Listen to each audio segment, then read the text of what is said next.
guys. What is up, everyone, and welcome, misfits, to this episode of our Skeptic Bible Study 10 Commandments Remix, where tonight we continue The sequel. the book, exactly, the threequel of Book of Dudes, as Moses again speaks the 10 Commandments to the Israelites.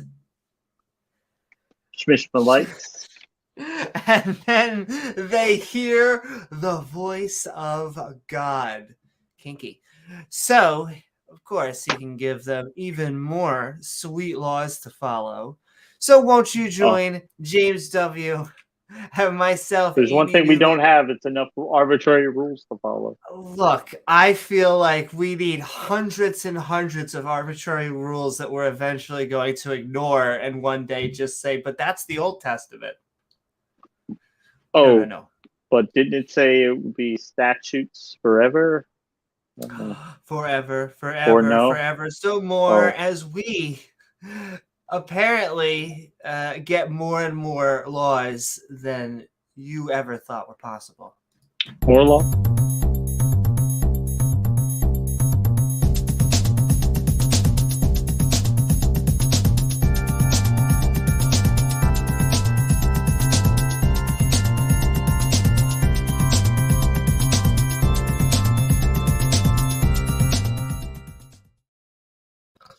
More laws than you can shake a slave beating stick at. Oh my. Let's see. Don't worry. This is objectively good because, the God said so. I'm sure they consented on it before they got onto their ships. Last on earth, first in heaven. Don't worry about it. Everything will be okay after they're dead. Exactly. They'll be happy up there. Or they won't. Or they'll be roasted and toasted. But that's in God's plan, too. Probably. He works in mysterious ways. Exactly. Very mysterious ways. But I do want to thank you all for joining us out there on the intertubes. I can't believe they fit that much internet through such one little You better tube. believe it. If you're feeling fancy, please don't forget to like, follow, or subscribe. Then, hey, you gain access to that bell icon, which set to all will get you reminders to see our premieres, to join our live streams. Sup, interwebs. And, all right, he is backstage. With that, we are going to hand it over to Gilbert so he can explain what we're about to read. Some of you may be new to this abomination of a study. These schmucks begin by reading each episode's chapters along with the annotations on the side for funsies. The hosts are a tiny bit special, so don't mind if they butcher or replace everybody's name with something completely horrible or stupid. However, the gibberish that spews forth from their face holes will still be an attempt at reading this book from cover to cover, which I'm sure has tons of wisdom or an insight on whether we can or cannot put things up our butt. If you have time to waste screaming internet memes at random strangers, then join the Discord. Or scream at them personally at your YouTube, Facebook, and Twitch streams. Finally, don't forget to support these idiots doing more lame shenanigans at Amy Newman's Patreon page. All right, schmucks, back to you. Thanks, Gilbert. Thank you so much, Gilbert. That is right. You can find our Patreon page at patreon.com. It's there. Amy Newman, which helps us make even more fun content, including awesome Patreons. So much fun. Such as us from the Atheist Roundtable. Thanks, Oz. Of course, connecting atheists in a Tangang Yo style, which you can find at YouTube on here and at Tart.live. Woohoo! Thank you so very much, Oz. And that's right. Thanks, Oz. We are trying to make fun content because, James, when you think of the Bible, don't you think of fun? That's what I think. I mean, if I were a serial killer, probably, If yeah. I were a rich and a genocidal what? maniac, yeah. Oh, that's a If I different were song. a genocidal, Genocidal maniac. Exactly. It is kind of like fetish porn for genocidal narcissistic maniacs that want to, whoopsie, I killed everybody. Again, it happens. Oops. Oops, I did it again. I killed everyone. We're sending love to Oz and also sending Thanks, love Oz. to Ian Davenport as we level up Ian. in the non-believer community. Because generally speaking, they're like, don't you look at the universe? These creationists, and they're like, doesn't it look designed? And it's like, no, it looks like most of the universe is making black holes and coal. It looks pretty random. It looks pretty random. Oh, James, don't use that word. That and chance. Don't ever take them to Vegas. They just run around screaming, everything is chance. There you go. Random chance. Random chance. Yes, that does happen. And You think life could come about from random chance? Not only that, but there were actually good reasons as to why life evolved here. And they also kind of skip over that. But we don't, because we're in the circumstellar habitable zone. And when we hear creationist claims, it makes Grumpy old cuss and all of us go bleep, bleep, bleep. Like the claims I'm going to have to deal with next Friday, a week from this Friday. Right. Why is that, Standing James? for Truth. Well, we got a little debate coming up with Ken Hovind and myself on Standing for Truth on March 11th. It's going to be fun. You don't want to miss that. That's right. He's going into the debate corner Lion's with Den. the Dr. SpongeBob himself. So There you go. I wish James a lot of luck. I'll try to be ready. I will try to be ready. It's a lot to prepare for, though. But It is. I will say, I hope in preparation you are starting slow, but working yourself up to a 15-foot. Thank you so very much, Grumpy. Yeah. And also, I'm still at about the 9 or 10 feet right now, but I'm almost there. Look, I'm working my way up. Gotta work up those seminars. You gotta watch each one. And also sending love to Diana Smith. Thank you, Diane.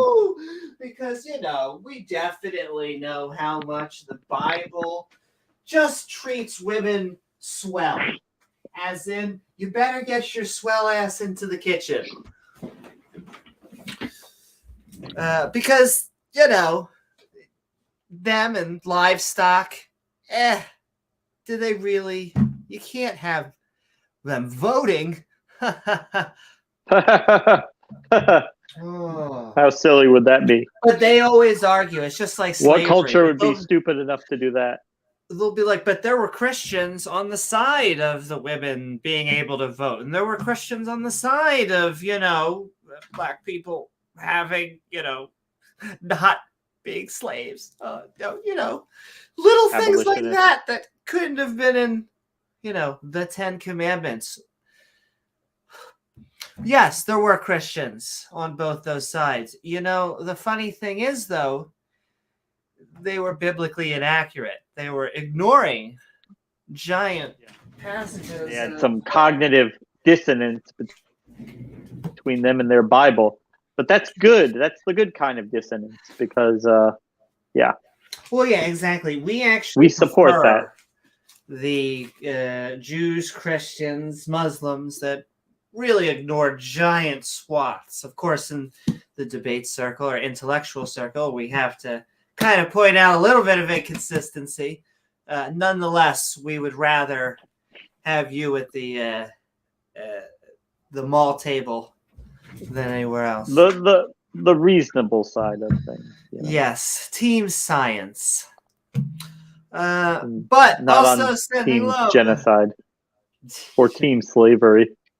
I mean, I was listening to T-Jump do it earlier today. I was hearing Pine Creek, who I believe created it, which is just poof or drown. It's a very simple concept, people. Poof or drown. If you decide that you have to eliminate a population, as you do, every once in a while, you got to genocide everybody. And so are you going to do it by drowning everyone, women, including men, the babies, children, the animals, the babies, yes, developing babies, anything. Which were unborn, I always they're yeah. always like the justification is they were always evil children, evil babies, evil babies animals. in there. Yes, evil animals. They were all big bad wolves, just all of them. Well, I'll have you know, Amy, that Dr. Hovind says that, well, if God just poofed everybody out, there'd be no record of that act. But God did a flood. That way there'd be a record so we could look back in time and we could see in the geological records when God poured out his judgment on the wicked people of earth, that we could look back and we could be fearful of that God doing it, something similar to that again.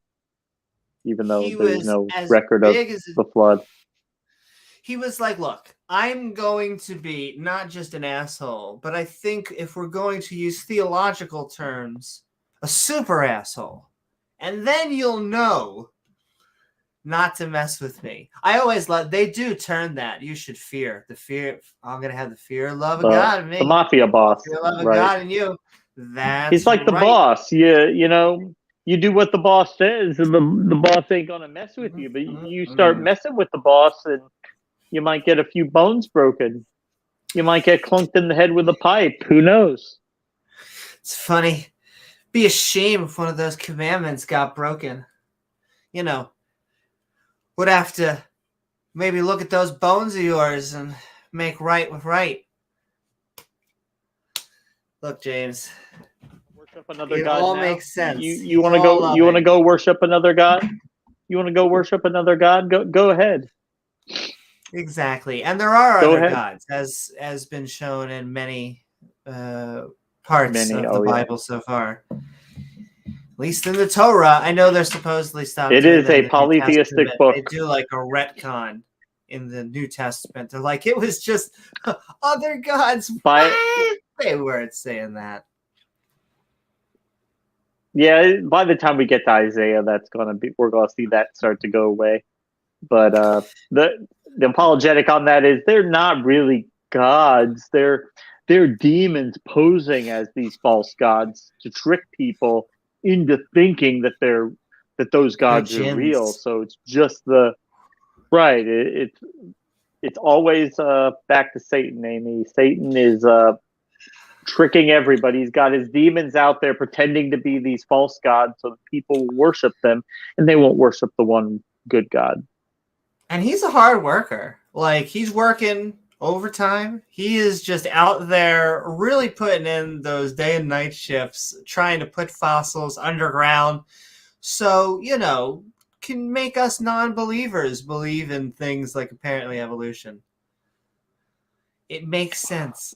It does. But also said they loved him. fossils that nobody had ever seen before. Imagine that. Go figure. Animals nobody had Wait, ever are you seen. saying that fossils actually build into a record that we can actually see a chain of animals coming from You could single-celled make that organisms? claim. Oh my. You Oh my. you mean like when we What's look that at the word? oldest rock layers?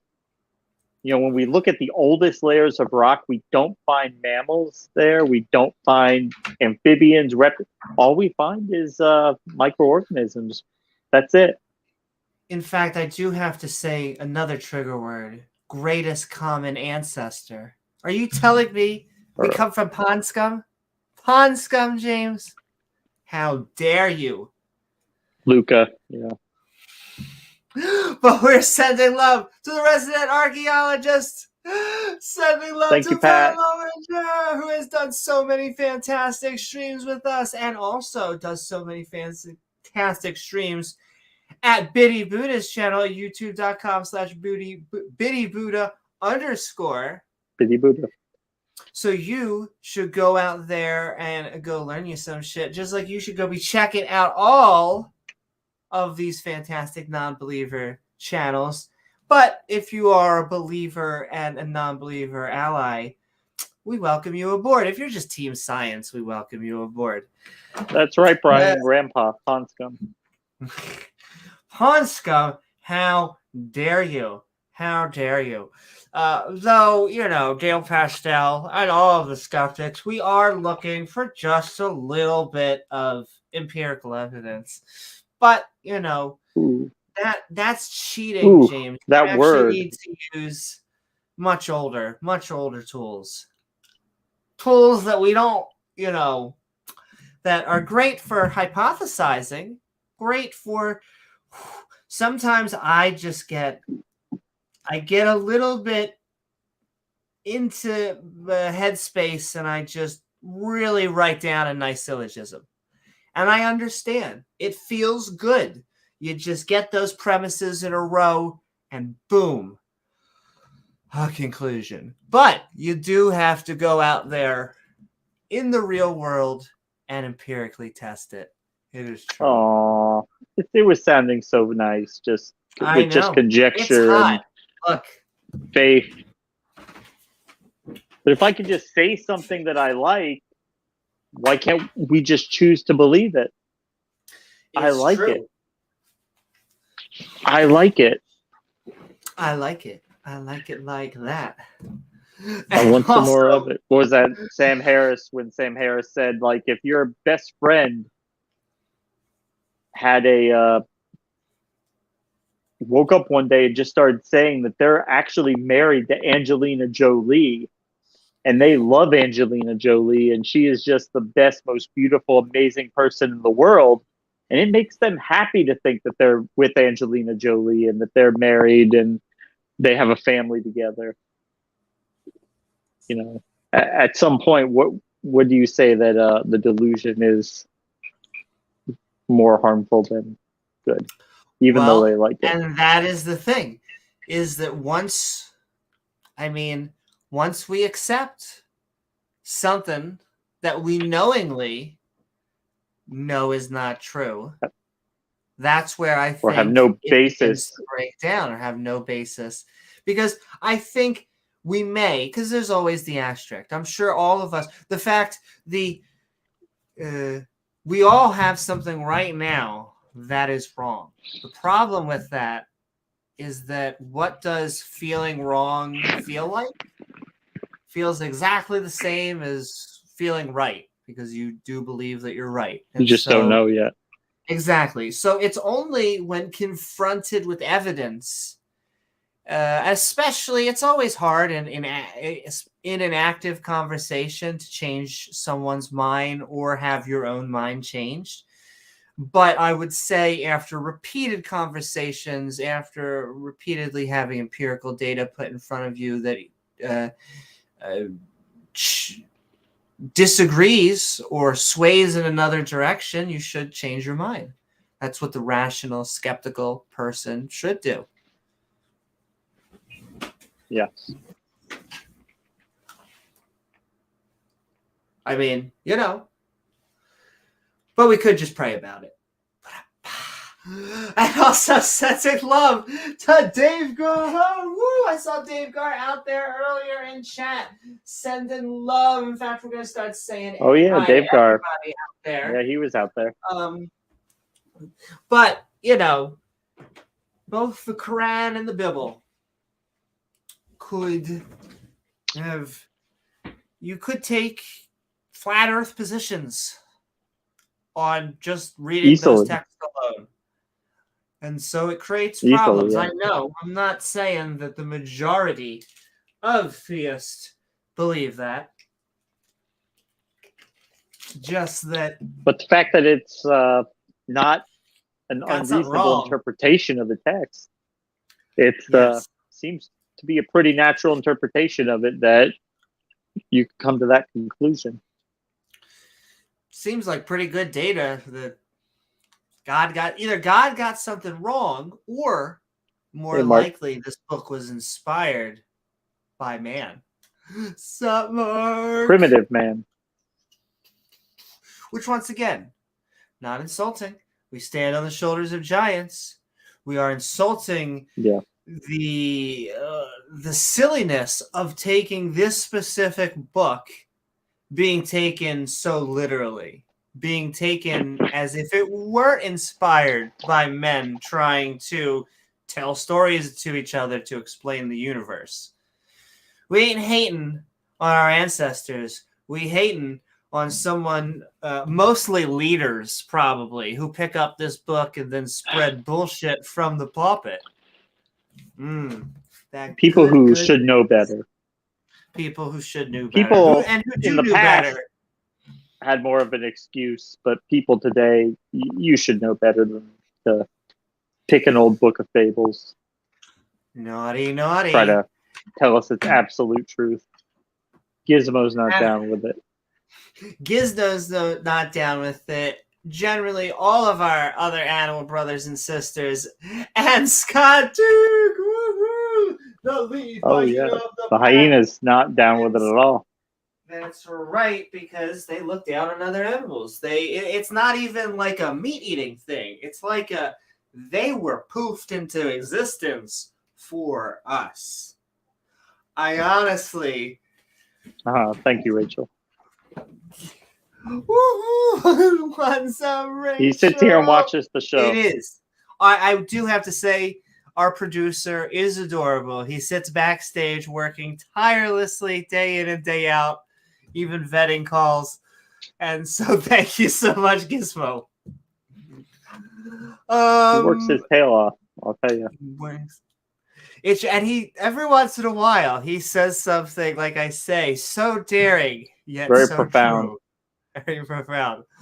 And also sending love to Regos, who, of course, is with us we might need him tonight in metaphorical spirit as we bring out our thespian in us. Every once in a while, the Bible doesn't just want to be like, I'm going to kill you. It's like, whoa. We got to be elegant about this, okay?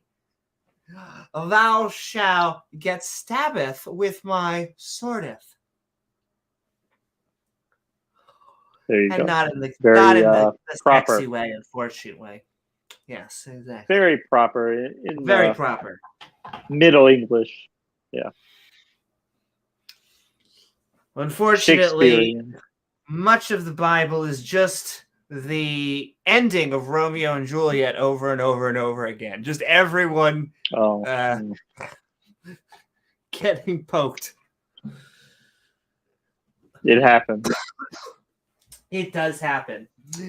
And last, but certainly not least, we just saw her in chat. What is up? She's in chat, Rachel. Oh, come on, YouTube. I can take love, Rachel. And of course, reminding Strike us... one. Ooh. They're telling me I'm a naughty girl? Is that what they're saying? I think that's what they said. Reminding us that the Bible. I mean, James, if it's called the good book, they can't get anything wrong. And I feel like in the 10 Commandments, it says, thou shalt not own other people's property. It says it. That's the first one, right? I missed that one. Maybe that's the I second. missed that one. Probably the second then. I mean, there's 10. It's got to be one of them, right? I would imagine you got to have the top 10. It wouldn't be like that one about a dozen of them, just about. Well, not a dozen. A good portion of them, just about how big his ego has to be and worshiping him. Oh, and not cooking a baby goat in its mother's milk. That's always. Well, we do have to good, keep this stream kosher. there. So I do have to send another wording PSA. If you are eating a Baconator right now, in fact, Throw some shrimp on it. If I was going to say, if you are at Red Lobster and you have snuck a Baconator in there, I mean, God is going to kill you probably right now. Because he is fuming mad. Like, he is really triggered. Very triggered, apparently, by shellfish. He thinks you're very lobster, shrimp, endless shrimp. Yahweh's crying. I mean, technically, you could label that as endless abomination, right? Where are you going? Oh, the endless abomination's on. Yeah, all you can eat shrimp. Probably not the greatest marketing campaign for Red Lobster. Is for us, though. Thank you, God, who calls himself jealous. And thank you, all of our Patreons. Thank you to the people in chat, our mods, and of course, lovely viewers like you who make this even stream possible. And during our Skeptic Bible Study, we try to greet everyone on screen. What is up? However, if you want your specific thoughts, questions, or one-liners, is this thing on? Help us find your comment by tagging GSW or myself in chat at Amy Newman. And after the chapters are done, we will be switching into the open mic so you can tell us face to face about the wisdom that you just experienced. And hey, if this is your first time to the series, you may be asking, what version of the Bible are we about to read? Why, what a fantastic question, which brings us to our categories. Before we begin, I'm going to start by going over the specific Bible we'll be reading, along with some helpful category marks. Categories, you say? Why, yes I do. You see, we're going to be reading from the Skeptic's Annotated Bible, an entire King James Bible lovingly fawned over by a skeptic who decided he would add his own notations. These are little flagpoles of sanity put in use to remind us that, hey, maybe slavery is evil, including categories like absurdity, injustice, and cruelty, but also a good amount of intolerance, contradictions, and conflicts with science or history. That doesn't mean it's not packed full of misogyny, false prophecy, and some questionable biblical family values. Now, we won't skip the good parts that the Bible has, only that these passages seem far fewer in number than any priest or pastor seems to suggest. So without further ado, won't you come join the Skeptic crew? Oh, James might have been taken by Satan. Nonetheless, I'm saying hi. What is up, everyone? Woohoo! Thank you so very much, Tom. What is up? What is up, Mika? Welcome back. Did you say? I hope you sold many timeshares in hell. I did. I couldn't get it ready. People asking a bunch of questions about it. You know, they always got a bunch of questions about it. You know. Bust your balls Yeah. asking all these questions, and they don't want to buy it. So. And sometimes it's just hard to get over the screams of the damned. What's up, soldier of science? I mean, you What's get up? used to it after like the first billion years. Yeah. Exactly. Well, after the first billion years of torture down there, the fun's really just beginning because that's Oh, how eternity you just works. got there. You just got there. Exactly. And all right, I can't help myself. We just like saying hi to everyone out there in the internet osphere. Keep on sending your comments in. We'll keep on bringing them up and Oh saying boy, we hi. will. But Oh, you were I that fundraiser. do. Da da da da da da da da.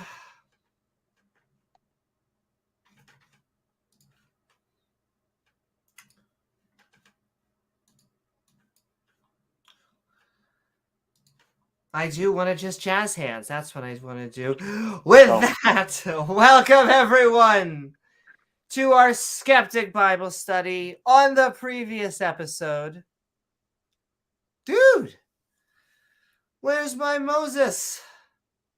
We finished a record long speech given from our main man, How long?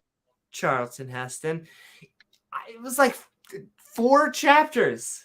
Like, Oh, not long in terms of length. not. Oh, yeah. I would say it was just the right amount in terms. If we're going that, it wasn't 15 feet, of course, but it was a lot of speech. Not often can it be. Look, we can. It's not the length of the speech; it's how you use it. It's how you use it. It's the motion in the ocean. That's right.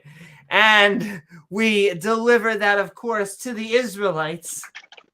Ishmaelites. That's right. And in this episode, 10 Commandments remix. We continue the book of Dudes as Moses again speaks the 10 Commandments to the Israelites. And then, in case they forgot. Yeah, in case they forget. And I love this also, that he just has to go, hey guys, you remember like that whole, it's like the great days. And like I always say, you got to play the hits. Always got to go back to the hits. Remember when I went up on that mountain talking to God and you guys built the golden calf and God came down and killed a bunch of people? And yeah, you remember that? Those were in the case times, you guys James. forgot. Those were the days. It only seemed like so long ago we were only genociding planets. Good days. Yeah. But hey, he brought you out of the land of Egypt. He can put your ass right He back. misses the glory days of Sodom, like the memories he had from killing all those people and nuking the city. Yeah. But yes, his greatest hit. He has to play the hits. So he's going to speak the 10 Commandments to the Israelites, and then they hear the voice of God, and they're like, you don't have to shout. So he can give them even more. Wait, why does God sound like Bob Saget? Bobby. So he can give them even more sweet laws to follow. And with that, let's swing into the book of Deuteronomy. Send it to Saget.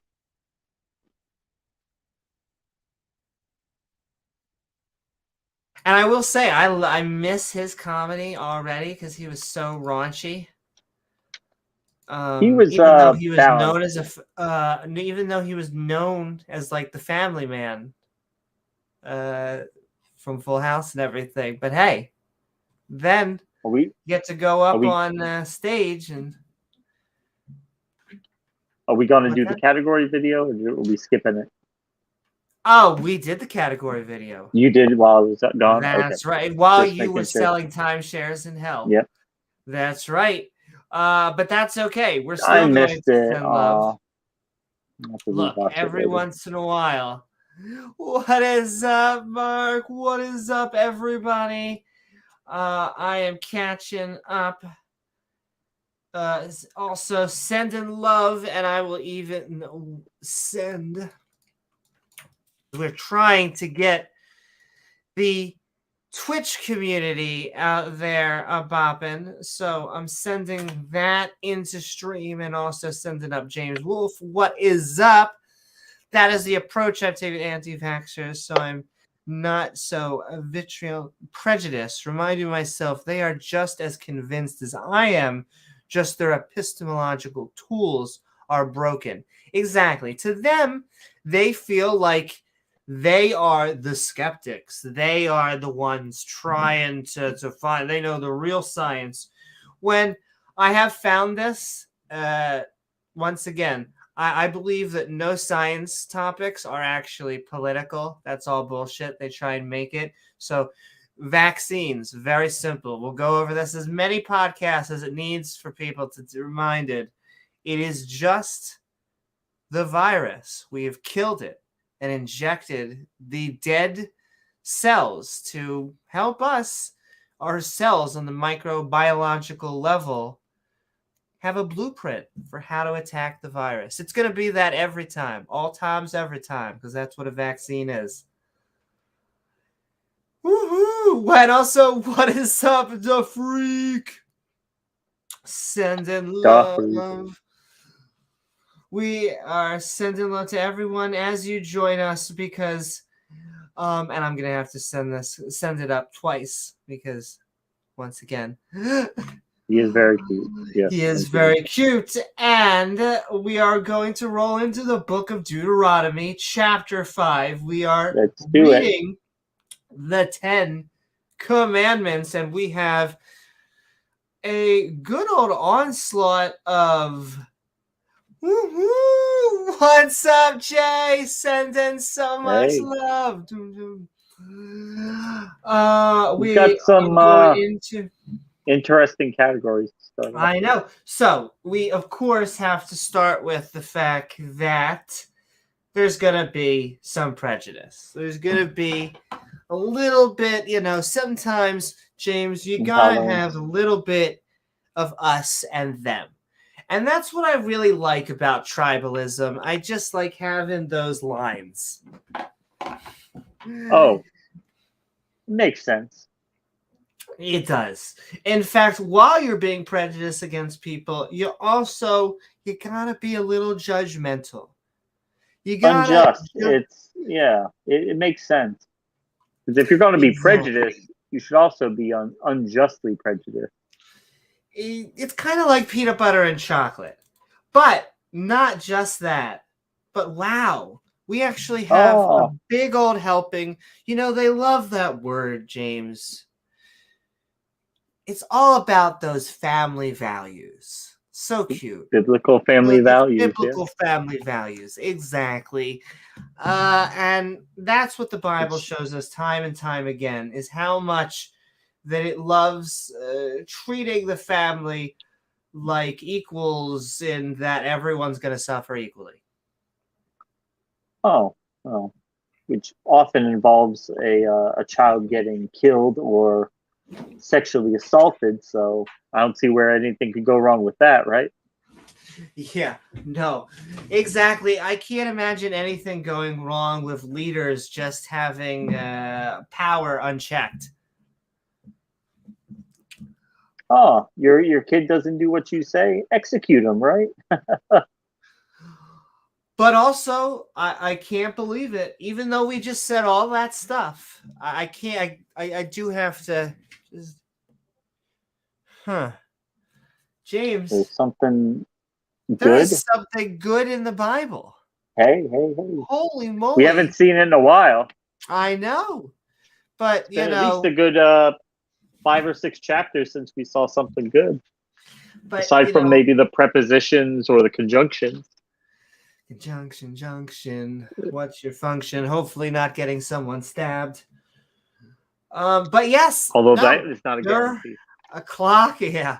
Is right twice a day, and we are going to tell you when the Bible is right.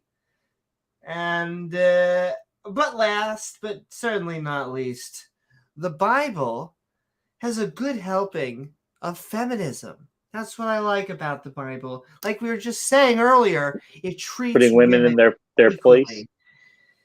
Yeah, exactly. In that, some people are just more equal than others. I mean, is it any coincidence that the devil tricked Eve first? With the talking James, snake with legs. it always goes back to Applegate. I will say that. I mean, devil knew who to zero in on. He knew who was the weakest link in that bunch. Exactly. And, well, look, if it was just a talking snake, I would understand. But a talking snake with legs, I mean, there's a reason that I save 15% on car insurance, okay? Okay? That's all I'm saying. And that's it. That's the last of our categories. Oh, that's weird. I must have missed that, James. I think there is a contradiction in the Bible. What? That can't be true. A contradiction in A contradiction? Good book? But it's good. That doesn't even make sense. It's good because it says it's good. It can't be the almost good book. It can't be wrong when it says it's good because it's good. If it was wrong, that would not be good. But it is good. Exactly. It says it's good. I mean, you can't mess with that logic. And how do we know it's good? Well, because it says it's good. There you go. But I feel like we're going to have to get that proven to us. I feel like how could there possibly be a contradiction? Nonetheless, we are moving in to the book of Deuteronomy. We are reading chapter 5. And we're reading the 10 Commandments. Because didn't that happen in Exodus? No, apparently Yeah, not. we're getting a review, a refresher. Exactly. Sometimes you just need a refresher. Like I said, you got to play the greatest hits. So, the 10 Commandments.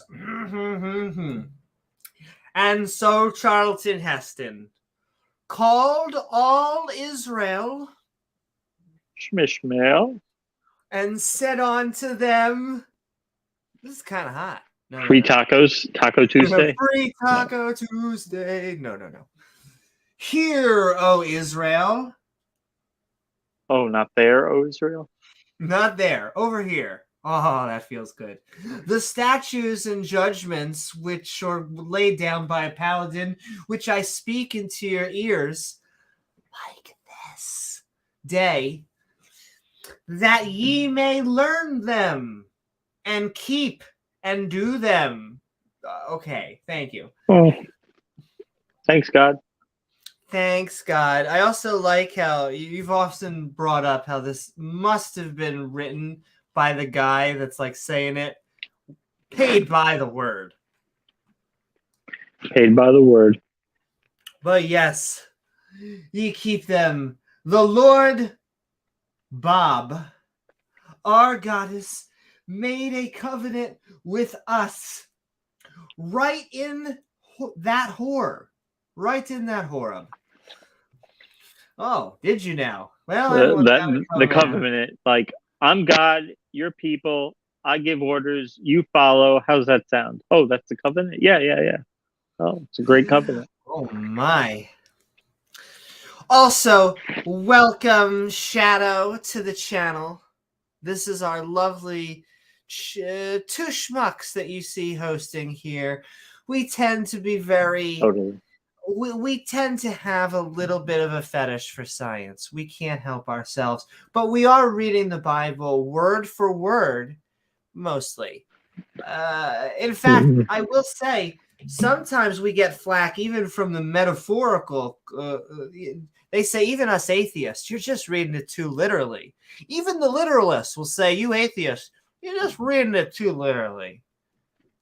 And then we look at the fundies and we're like, yeah, but the book says a thing, and your argument is actually the book says a thing. So it's a nuanced argument. It's very complicated. It's very nuanced. I know. James, have you ever looked at the trees? Have you ever? Once or twice. Once or twice. I did. It was powerful. Frigging powerful. Very convincing, I got to admit. He landed into the Horeb, and the Lord Bob, well, he did not make a covenant with our mothers, because he was like, they are so lovely. But with us, even us, who are all of us here alive this day, and none of those dead people, they're icky. Okay, so what did he just say? Moses called all the Israelites together and said to them, hear the laws that I speak in your ears today. Learn, keep them, and do them. Oh, or else you're going to be put in the corner. Gee, thanks. Thanks, God. The Lord Bob talked with you face to face. He was like, oh, this is totally hot, and it's only 80 cents a minute. In the mount of the midst of everything was doing fine until the Fire Nation attacked. In fact, I stood between the Lord Until you Bob. kids and your stupid dog showed up. Damn it. Yeah, I know. Everything was fine until they came. And you in the time to you shewed the word of the Lord Bob, for ye were afraid by reason of the Fire Nation, and went not up in the mount. Oh my, you're going to mount someone? Saying, I am the Lord Bob, thy goddess. Oh, you're going to worship? You're going to worship? They need you to show them how to mount properly. Oh, I bet they do. Kathy is like, overtly literal. You silly atheist. Just we're so silly. What is up, Coffee? You can't read it and think it means what it says. Look, the words on the page aren't always the words on the page. You actually have to look between the words in the page. Around the words. Right, right there. It's right there. The brilliance, the wisdom. I'm feeling it. Or sometimes they're always like, if you just read this segment here, and then you go to this chapter here, and on this page here, and then you very quickly get a this page here. Well, you'll find something in there that sounds good and loving, and there you go, right? That's right. God is love. We're apparently going to find something good in here tonight. We will find it, ladies and gentlemen. We will dig and dig and dig until even when he kills you, he's still love. He's right. He's killing you with love. Even when he starts a war, he is the Prince of Peace. The Prince of Pieces. I am the Lord Bob. Oh, he's going to do it. He's going to do it. He's going to say the thing. We go. I am the Lord Bob, thy goddess, which I kind of brought thee out of the land of New York. And, well, I could bring you back there and from the house of bondage. Of course, a quick reminder on who got them. Well, picky, James. Do we really need to look at the fine print? I mean, God got them there so he could then rescue them and demand that he be thanked for that forever. Oh, okay. Makes sense. Never and ever. Also, thou shalt have none other gods before me. If you have any other gods, I'm going to be totally jelly. I'm not saying not even one god before me. But like, if I see you worship any other god, I'm just saying. I am nobody's number two. I am nobody's side piece. I am your God. Exactly. Not your side God. Before me. Thou shalt not make any graven image. If I see you drawing any other bitch, Just telling you. Not Or even one. even Not any even like, one God. Not even one. Can't we have just one graven image? my God. Can I like just draw none. like a curvy, not even like a curvy swivel? No. Can't even like make a clay pot. No, I can't. Okay, fine. Oh, but this is another thing I always find silly. It happens in many religions. There's a specific religion that's like super triggered if they like draw their prophet. Hashtag prophets don't exist. But Who would get so triggered about that? Seems kind of silly, huh? I know, which makes people just want to draw when you say don't draw it, you know that's Or going I'll kill to you. like make you, yeah. Then I'm just going to draw it. Though I don't actually do it with malice. She can't help herself. Because I do. So I respect the dead. Muhammad is dead. He was a dude. He lived. Cool. He was supposedly a successful merchant, all that stuff. He was not the first scientist. I've heard that claim recently. But yes, dude. But I don't believe in prophets. At least Muhammad existed. Guess who didn't exist? The dude that's talking right now. Oh, I thought you were going to say Jesus, but oh yeah, well that's yeah, exactly. You and Oz hashtag boom. Jesus didn't exist. Myth. I know for sure this speech did not happen. That we are reading something that is written so that it is in Moses's voice. It is not a first-person account. I don't know Not what even else close. to say. There are almost no academic sources that would back that up. I'm sure you're going to. Not even one. I wonder if Not even one I source. feel like even Liberty University and all these, they would be like, look, we need to at least have some sort of accreditation. So please, I feel like, but we're open-minded. Bring it on. All right. No other gods. He's jelly. Do it to me. Totally. Not drawing any images. Totally stupid. Definitely Not shows even one. this is a man-made thing moving, or any likeness, of course, that is in the heaven above. Oh, because we can't look above the clouds yet because we don't have that technology, or that is in the earth beneath because we don't have that technology. Or that is the waters beneath the earth. Do I have to say it again? Don't say it. But it's true. I mean, is this all just, it's all incredulity. They're like, we will never have a tower beyond the heavens. It'd be too silly. How could you go beyond the heavens? Exactly. No man shall ever. That would be basically having the mind of a god. You would have the technology of a god. But what have we been reading? Well, I stood between God. Well, God talked to you face to face to the mountain from the fire. So we have more talk and fire. The burning bush. I stood between you and at the time, because you were afraid of the fire and didn't go up on the mountain. So he's like, yeah, I'm a prophet. This is like what prophets have to do because you're all chicken. Which still, I find it dumb. The Fire idea. Nation. The prophet of the fire. Once the Fire Nation attacks, everything goes downhill. While I was on the mountain, God was like, sup? God said, I am the God who brought you out of Egypt. Don't have any other gods before me. Yeah, we know the greatest hits. All right. No. So. Well, it's nice to finally get to meet the guy I've been working for all this time. Moses must have said, oh, it's you I've been working for. Ah. Oh, you're the talking bush. How you doing? Yeah. No, it makes complete sense. Thou shalt not bow down thyself. You should just get on your knees. Thou shalt not bow down to corn pop.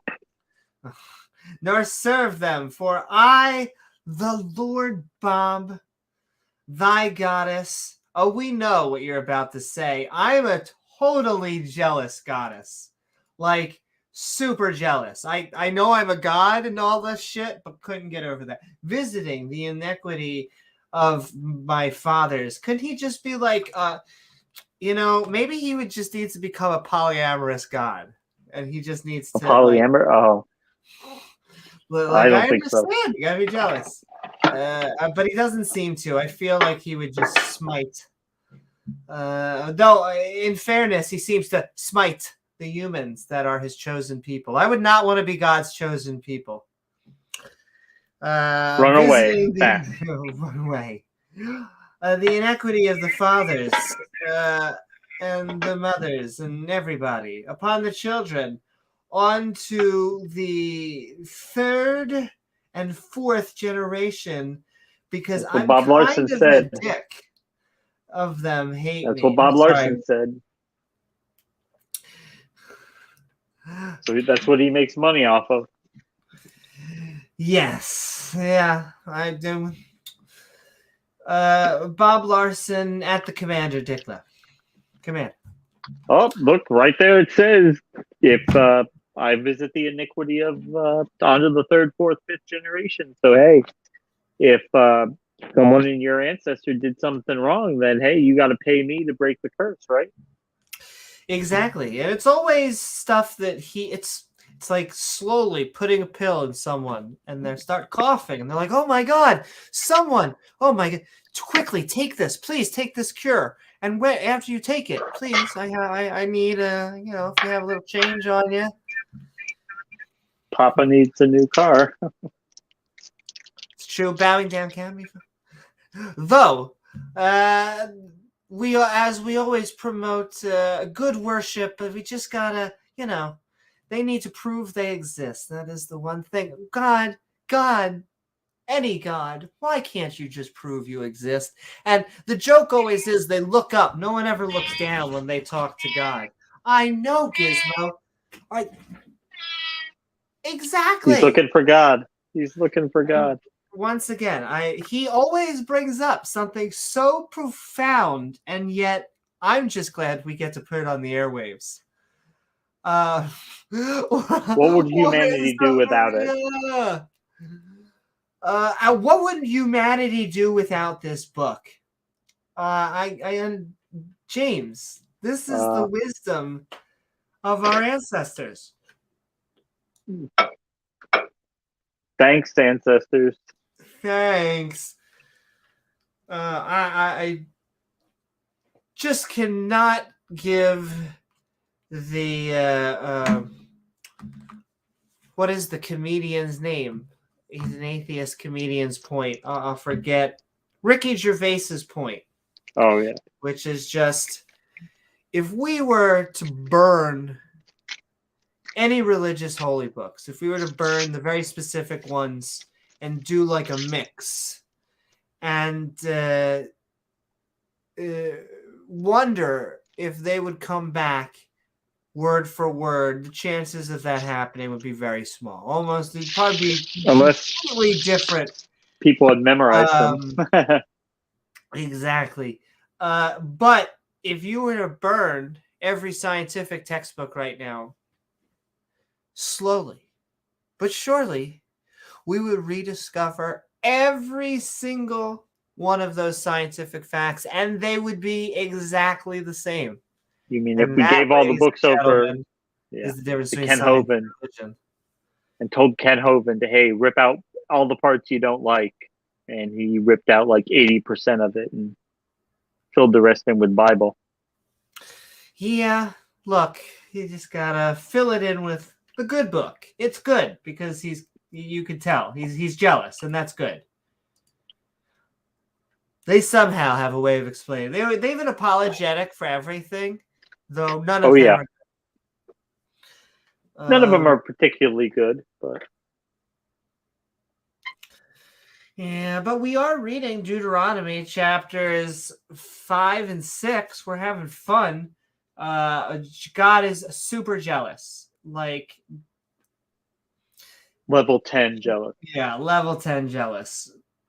But apparently he wants a personal relationship with you. Visiting the inequity of so don't bow to anyone or serve any graven image. I am a jealous God who punishes children for what their fathers did to the third and fourth generation. Okay, could we just stop and take a moment to understand how messed up that is?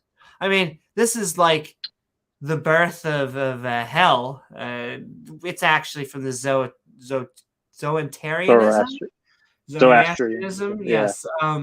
But you But can close. see the beginnings of it, which is human sacrificing and scapegoatingism, and just, how messed up is this? The third and fourth generation.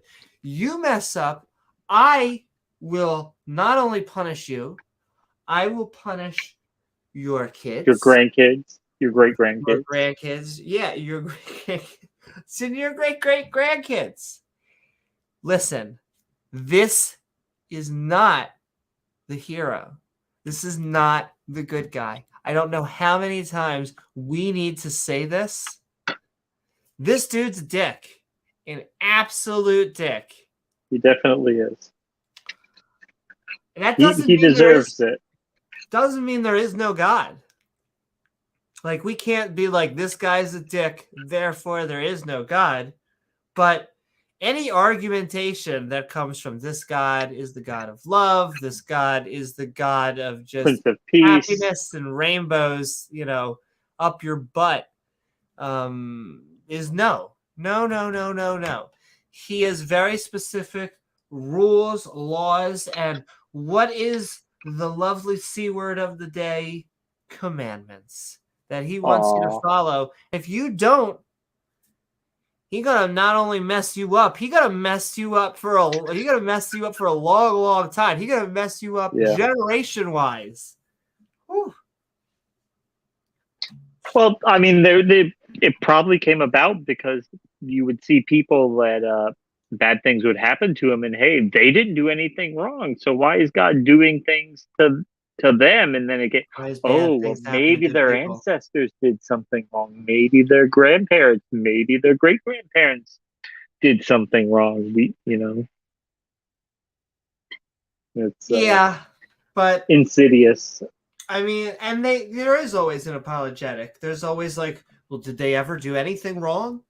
Did they sneeze and didn't, or someone sneezed and they didn't say gesundheit, bless you to someone or whatever the hell? Have you ever everyone always does something wrong. Yeah, then you're a liar. Have you ever stolen something? Yes. Have you ever looked upon a man or a woman with lust? But does that mean I am a liar? No, because you also tell truthful things. Does that mean you're a truth sayer? The fact is that means that humans are complicated and that we actually need to look We're not all, no one's all good. No one is 100% good or 100% bad. Just try to be the best we can be, but we'll never be perfect. Mm-hmm. And remember to keep on sending all of your questions, comments, or one-liners into us at James W. and myself at Amy Newman if you want to see them on screen. But we will try and say hello to everyone. And I do just want to make one more point, which is, and Rachel brings up a good thing, is that we can see the older that the book is, the more I will give you leniency. For whatever reason. So here's two things we have to separate out. The older the book, the more it does not make it true. I have to put that asterisk because for whatever reason, Theos also seems to think that the older it is, the more it seems to be. They fight over which book is older and which one. Yeah. You have an older version you're using, and he reformed this. Nonetheless, the newer books, we could just see the seams. I mean, it's obvious. And they had no excuse. And so the problem is, is, if you are born into being Mormon, you have an excuse because you can't see the forest for the trees. You are in too deep. So I'm not going to blame you either. It's just if you are a convert, maybe, then please. If you're Glenn Beck and you picked Mormonism specifically because you thought it was great. Yeah, exactly. Well, some people, they go and they say, they just had a great community. They were just so nice to me. They were so nice. Everyone just seemed so happy. First of all, that is a coat of paint. Okay? They're nice to everyone that they meet because they are told by their superiors that you need to put on a friggin' happy face because you need to sell this religion. And so you could be sad all you want when you are either by yourself or ostracized. But while you are selling the good, You got to be in the character. free book, the trilogy of books, apparently, you got to be in character. That's right. Sending one more love, and also sending as I hold on. Had a little demon Slavery. stuck in my throat. Well, and yes, we used to. It's funny. We always say get a little slavery stuck in your throat. They don't talk about it. It used to be that the Bible would talk about slavery so much that we would just have to go, I'm sorry. Just got a little. They've calmed down, and slowly but surely the Bible has filled it with violence. So, but I'm sure they'll get back to more fun rules. Brian Stevens says, I've had people run the script in person on me, and I do what you do. I ask them, have you ever helped someone in great need? What would that make you? There you go. I mean, right then, you'd basically be a hero. You'd be a helper. Exactly. And so it's really about looking at people's actions, seeing how much that they speak. And yet I don't think that you can judge anyone. I also don't believe in sinning. The notion of sinning is just a funny concept because it's never defined as doing something wrong. We colloquially, especially in the Western world, we just say you're sinning. Oh, we all sin. And we even like to say, they say that just to find common ground. They're really trying to say, why cast a stone? We did something wrong. Yeah. But sinning is very specifically offending a God. That is the traditional arbitrary theological definition, is very specifically offending the God. It's not doing wrong. If doing something bad is in that God's best interest, then okay, that could fall under sinning. But no, it's the apologetics like they used to use for LGBT people. They used to use they used to use the naturalistic fallacy. The naturalistic fallacy is just something is wrong because it's not natural. Being gay, for example, is natural. Nonetheless, the fact that it's natural, their argument had a faulty premise to begin with, because arsenic is also natural. Rape is natural. And so is being straight and gay. It has no bearing on effect. Nonetheless, heart surgery is not natural. Open heart surgery is about as artificial as you can get, and it's good. Artificial hearts. Open heart. Pacemakers. We want that. And so you can't go on something used. And so the naturalistic fallacy was used to cover up the fact that what they really say, what they really want to give as the explanation is the book says a thing. It offends a God. But what do you do when even though the ones who don't, even though they may not believe in evolution, but they'll say, oh, well, if it's natural, then how do you pass those genes on? Because gay people aren't reproducing. So therefore, how would they pass the genes on? That mutation, it doesn't make sense, right? And there are actually lots of explanations for why gay individuals have existed basically since multicellular life, basically since animals have existed. And reasons like they've shown that good uncle-aunt syndrome, where you have certain family members taking care of other family members, where you actually have altruism and them just being awesome members of society and just giving back. That you don't have to look at as your genitals are made to pop out. Like, you are not, your ultimate goal is not made to have sex, pop out as many babies as possible, and boom. I always love, they try and send that fear as if, you know, the one thing that we don't have enough of in this world is humans. I feel like the underpopulation problem in this world is just rampant. And once again, I freaking love, I hope everyone out there is being fantastic mother and fathers. I support you going out there and being a family and being, having, Family values. Exactly. The family values that they were trying to pretend that they sell you on, you can have that in a secular means, and probably in a better way than all this freaking baggage that we're dealing with. And you don't need it from a God. You could figure most of it out on your own. At least anything worth doing, you can figure out without God. Exactly. And he is such a bit, he gets over things. Look, I understand being jealous. Like, I understand being, having all sorts of human emotions. The weird thing is that it's a God. And they come up with weird things like he's doing that to show us his glory, which is weird. Once again, theological language. I don't understand it. Why can't he did it for his own glory, Amy? He did it for his the glory. best way we could know about him? Come down here. Give us a call. Oh, that's what you want God to do. But God does But not then- owe you that, Amy. But James, where would faith come in? It is impossible to please God without faith.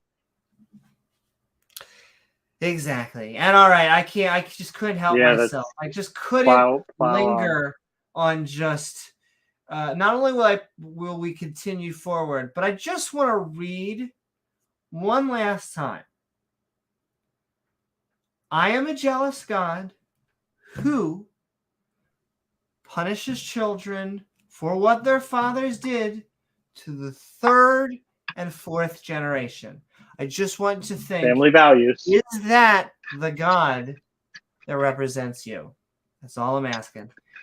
Anyway, and shewing mercy, tons of mercy. I'm going to mercy all over them, upon thousands of them. Back to that mercy seat.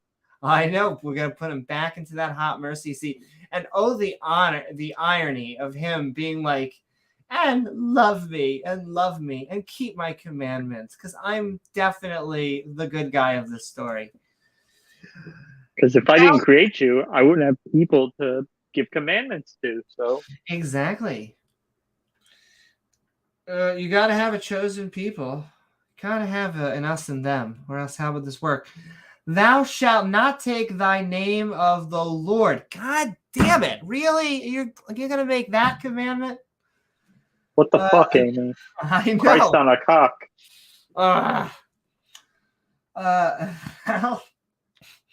Which sounds like a good time.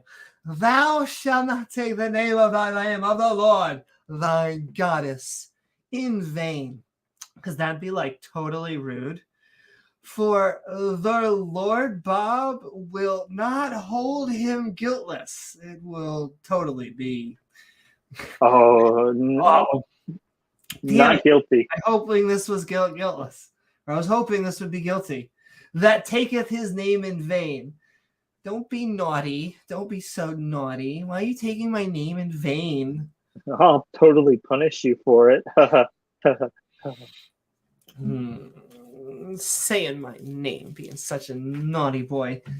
Also, you're gonna have to keep the Sabbath day and sanctify it. You're gonna have to sanctify it all over the place. As the Lord Bob, thy goddess, have commanded thee. And he has a thing. What is it with having a day for a god? Can we just also focus on this? Because look, we've had the weekend. It's such a cultural thing, and I love the weekend. Thank you, unions, first of all, for actually creating that. Yeah. But Isn't it such a weird thing that God has to have a day? Yeah. Only God could turn the idea, the concept of a day off into this burden. It's like a day off, but you have got all these fucking rules and regulations and Well, do's and don'ts. It's like that is the funny thing. Yeah, it's a day off, but he'll it's also more of a get the burden. shit out of you if you start working on that day. Like it's a day off and not by choice. Yeah. I love Like this. we all like having days off work, but sometimes you need to do something around the house. Or Well, yeah. Well, sometimes you need to actually feed your family and work, and so it doesn't matter what the days are. Sometimes you're a surgeon. I mean, sometimes you just have a job that is a life.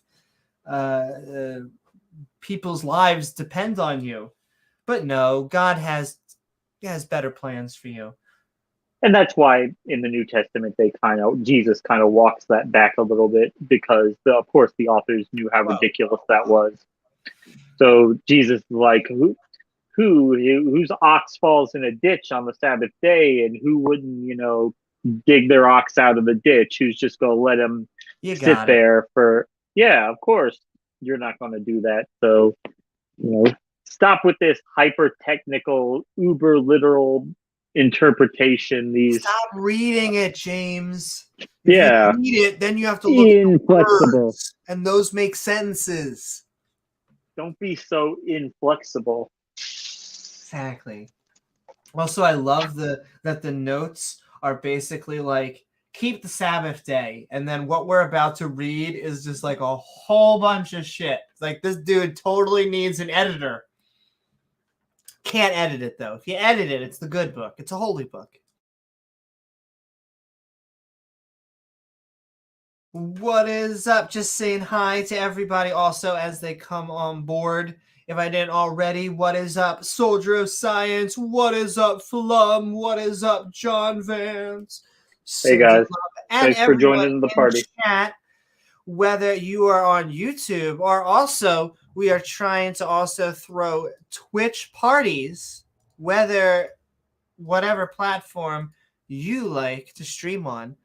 But we are moving on. We're reading Deuteronomy, chapter 5. We're on the because if you go with both, if you have Twitch and YouTube, consider watching us on Twitch for the views. We appreciate it. Well, the fantastic thing, the thing about Twitch is they are trying to draw lots of chat. So we're just sending love out there to the chatter sphere. So if you also love to have a good time and chat on Twitch or on YouTube, what is up? And also keep on sending in those comments at James W. and myself and Amy Newman. What is up, Megan? Hey, Megan. Thank you. That's right. We're trying to take those 10 commandments and just really throw a fresh spin on it. I understand the original 10 commandments, I think, went viral, but we're just trying to do our own little remix here. What is up, Shane? Got the whole Skeptic crew. But yeah, let's read this. Very much cannot be edited. I'm sure it will be packed filled with wisdom. Keep the Sabbath day, and you better sanctify that, as the Lord Bob, thy goddess, hath commanded How sanctified, thee. Amy? Oh, it's like this sanctified. And it's been 6 days of labor, so I kind of need a spa day after all this, because I've been doing all thy work. Well, you've been doing all my work, but oh, whoa, to be chosen people. But the 7th day, oh, lucky number 7. Yay! The Sabbath day. It's kind of like it's his birthday, but it happens once a week. Of the Lord Bob, thy goddess. In it thou shalt not do any work. I repeat, don't you do any work. Thou, nor thy son, nor thy daughter, nor thy... Ooh, I'm sorry. Cough it out, Amy. Cough it. That's weird. James, I got slavery stuck in my throat again. We were just talking about this. But no, it clearly says servant, not slave. Oh, that makes it feel a little bit better. Oh, Right. And luckily, we put men before the maidservant, and that's really important. That's very important. We need to have men servants. Would you do it the other way around? What is this? James. SJW version of the Torah? Exactly. And like look, the new Ghostbusters Torah. But I mean, come on. Let's at least steel man them as much as possible. At least women came before the ox and the ass. I like to put my ox and ass before them, but things happen. There you go. Small victories, Amy. Small victories. Small victories, exactly. Nor any of thy cattle, nor thy stranger danger. What's that? James Wolfe says, you make me laugh my posterior off. Woo-hoo! Send in love, James. I mean, I always remember, I think you do too, James, in your Saturday, Sunday school. The Bible is just such a funny book. It's just such filled with humor and good times. You can try to make it palatable by making it funny. Look, I remember when I was reading, they put the lamb's blood above their doors so everyone's firstborn child wouldn't die. I was like, oh my God. Ooh, firstborn Egyptian sons. How nice of God not to kill them all, I know. Well, and look, you could have slaughtered a goat and put lamb's blood above, so. Coulda, woulda, shoulda. Coulda, woulda, shoulda. Which, once again, not creepy at all when you are talking about that or altars. I feel like when you are spreading blood at an around the altar, you know that this is the true religion. Oh, like ripping the head off a pigeon and spraying the blood around the altar for the glory of God. Yeah. James, for the glory of God, Amy. That would be silly and ridiculous. That is a straw man. How dare you? Just whipping a random pigeon. It was a goat. Okay? It was a goat. Well, this is sometimes science. they were pigeons. This is freaking science, okay? Yeah. Oh my. But yeah. Amy's heifer or the bullock. I know. We've killed so many Sandra Bullocks. We had an entire field of Sandra Bullocks, and now we're down to like a dozen. And remember, I'll try, that thou was a servant in the land of New York. Like there Spider-Man. You go. And that thou, Lord Bob, thy goddess, brought, I know, are you really going to say it out? You're going to like make it really dramatic. Brought every few minutes thence through a majority, through a mighty hand, a mighty hand, and by a stretched out arm. Okay. Stretch Armstrong. Now this get hotter. Therefore, the Lord Bob, thy goddess, commanded thee to keep the Sabbath day. Oh, thanks. Keep the Sabbath day. Is that what you were trying to say? Thanks. Yeah. That's what he meant. Amy. Good. Oh, good. Oh, I'm sorry. We have a word for that. In fact, we have just a few little letters called TLDR. But thanks. In fact, most of the Christians and Jews don't. That is why. Yeah, they don't read the good this good book. They know this. They know the 10 Commandments. Everyone loves lists. Goes on really well on a website. David Letterman. Clickbait. Yeah. Look, makes it easy to remember. Are you going to remember 600 commandments or 10? I mean, I understand. Nonetheless, there are 600. Oh, religion. Woohoo! Woohoo. Honor thy father and mother if they are good fathers and mothers, which is always, I think that's a Matt Dillahunty point. Yeah. This is a good commandment as long as thy father and mother are worth honoring. Not trying to be like the total, like, ooh, go against your parents and all that. No. I mean, honestly, probably most parents, I think, try to do the best they can. They, no parents are perfect, but, most of them are trying to do the right thing. Yes. And love their kids. You can't have a blanket thing either. Should you honor, the parent that's beating you? No, of course get not. the fuck out of there. So, sorry, religion, once again, you can't just go by the good book. As the Lord God have commanded thee. Yes, once again, not for any good reason, because God. Yeah, because God. That thy days may be prolonged, and that it may go well with thee in the land which the Lord thy goddess give thee. Also, I feel like this type of language will never cause any geopolitical issues.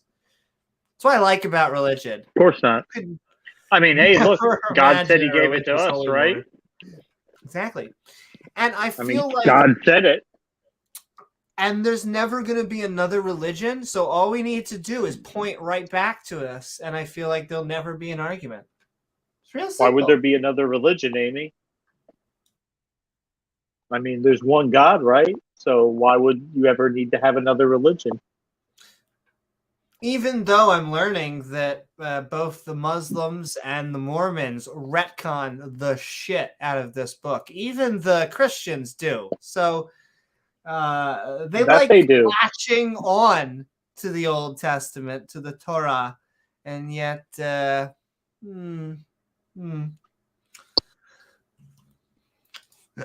sense and love, you freak.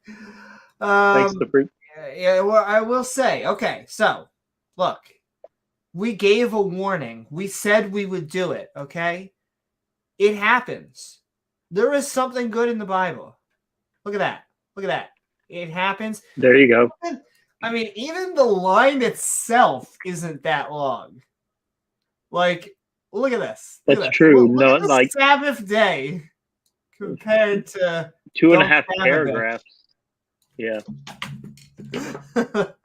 Though I will say, for all the creationists out there, I always say the hallmark of design is actually in simplicity and not complexity. Right. You can tell. They think anything that's really complicated, it must have a designer. No, not necessarily. It's overly complicated. No.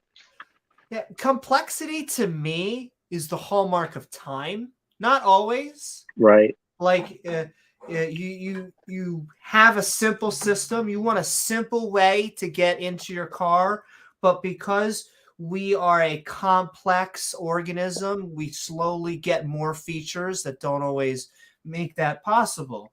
Doesn't mean we don't want complexity or that you always want simplicity, but they are good rules of thumb. It's why Google is the dominant search engine over all others, because of its simplicity and not because of its complexity. You could say that there's a complex backhand, but that only arrived after lots and lots and lots of time. So those would be my two hallmarks. And the creationists just get it backwards. What's up, Maria? And what's up, everyone? What is up, hey, everybody? Damn. I mean, we're having a good old time with the good book. And yeah, well, let's not get too excited. We've got to stay focused. F-U-C-U-S. What does that spell? A great weekend, ladies and gentlemen. A great weekend. And all right. Thou shalt not kill. You hear that, ladies and gentlemen? I feel like war should be done right now, right? Right? No religious holy war ever? No killing the people that God already killed in previous chapters, or what I'm going to assume is the chapters to come. But yes, thou shalt not kill. Good. Good. Good boy. Whatever, God. I don't know what's... Oh, my. But yes. And if you needed the abbreviated... Oh, James got summoned by Satan again. He's telling Simon Sayers. But once again, we have our passports ready anytime. If you needed the abbreviated version, of course. Don't kill. Wow. Wow, that was deep. I'm glad we have this book to tell us to not stab each other in the face. I'll be honest with you. Once again, I am happy that this is in here. It's better than thou shalt kill, right? We can't imagine worse if we were playing a nightmare world.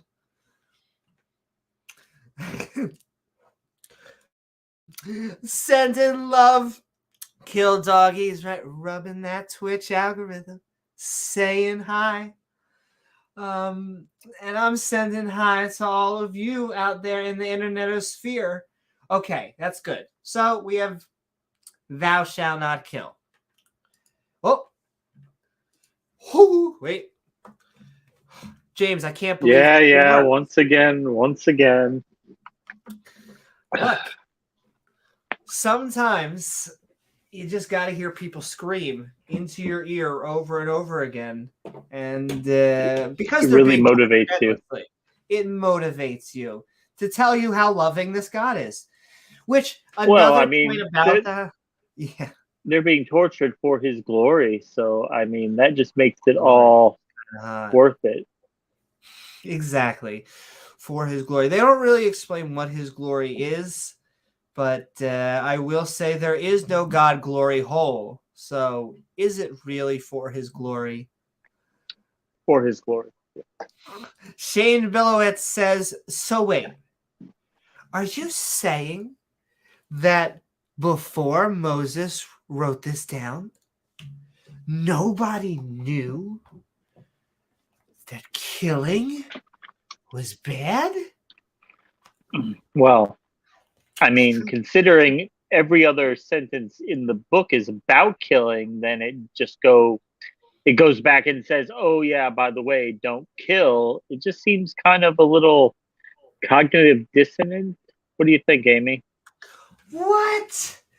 That would be crazy. This guy Don't loves kill. me. He kills everyone. And then the Lord said, thou shalt go into their land and take their land and kill them all. Well, because exactly. the Lord thy God hath given it to you. But then the Lord thy God says, thou shalt not kill. Like, if this was a world and stabbing everyone was water, the thou shalt not kill would be this small island. Be a small island. Yeah. And they'd be surrounded by killing. But I'm glad, like I was saying, I'm glad it's not thou shalt like kill. Like the eye right? of a hurricane. Exactly. And okay, we're getting through. Let's plow our way through. And the sad part is this is the stuff we know because once again, everyone just likes a list. Everyone likes a list. But neither shall thou commit adultery. Once again, not something that is actually on our legal system. No, not anymore. Yet still in there. Neither shall thou steal. Okay, so stealing, generally speaking, is bad. I would say in the vast majority of cases. It's a general rule. We can find cases where someone's starving in a storm or something like that, where the bread or something like that. But generally speaking, you should not steal. You are harming another person. And even then, stealing is not bad because it said it in a book. Stealing is bad because it's bad. Because it hurts someone else. Because it harms you're taking people, someone. And you don't need religion for any of this, people. You don't even need a philosophy course for this. Well, I mean, Amy, you have stuff that you worked for and that you like, and you would like for other people not to take that from you. So maybe as a general rule, you should take stuff from other people that they work for that they want to keep, you know? Well, only if it's from the nations around us, because that's Oh. biblical.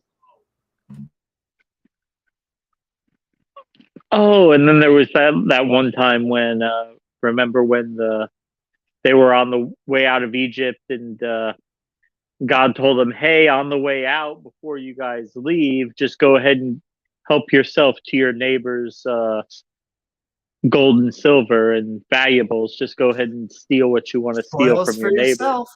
Yeah, hey. Because hey, God's plan is that they're going to build this golden calf, but if they don't have gold, how are they going to make this golden But calf so also, that God could then kill people for? but also, while you are genociding and then taking their stuff, don't kill and don't steal. Yeah, But don't steal, that was except such when a long God time tells you ago, to steal. James. Such a long time ago. That was chapters ago. Well, He was a it was totally part of younger God back then. it was part of God's plan that they build this golden calf so he could kill a bunch of people as retribution. But if they don't have gold, how are they going to make it, Amy? You got to put two and two together. They're going to have to steal the gold from the Egyptians before they leave. Exactly, because that's how you know you're the good guys, once again. Praise God. Praise God. But also, okay, we're moving along. Neither shalt thou bear false witness against thy neighbor. I'm sorry, what? Oh, don't lie. Okay.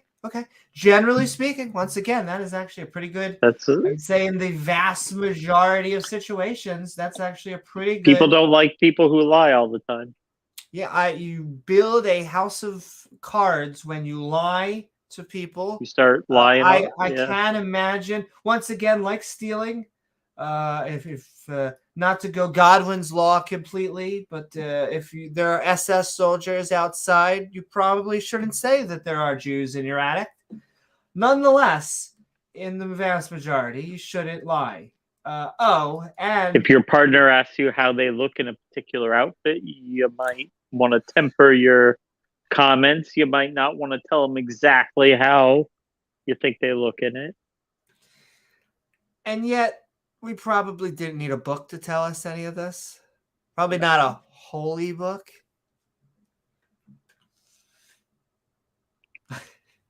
Yeah. Twitch says Twitch is a slippery slope to ear licking, praying frames. Oh, thank you. It is. Just like this is a slippery slope. Once you start, listening to this God and hearing thou shalt not kill and thou shalt not steal, you may end up not listening to this God when he tells you to kill and steal. It's terrible. And that would be bad because then he'll kill you. Bad. I mean, you call them your chosen people for a reason, James. If they're not going to do your shit, why call them your chosen people?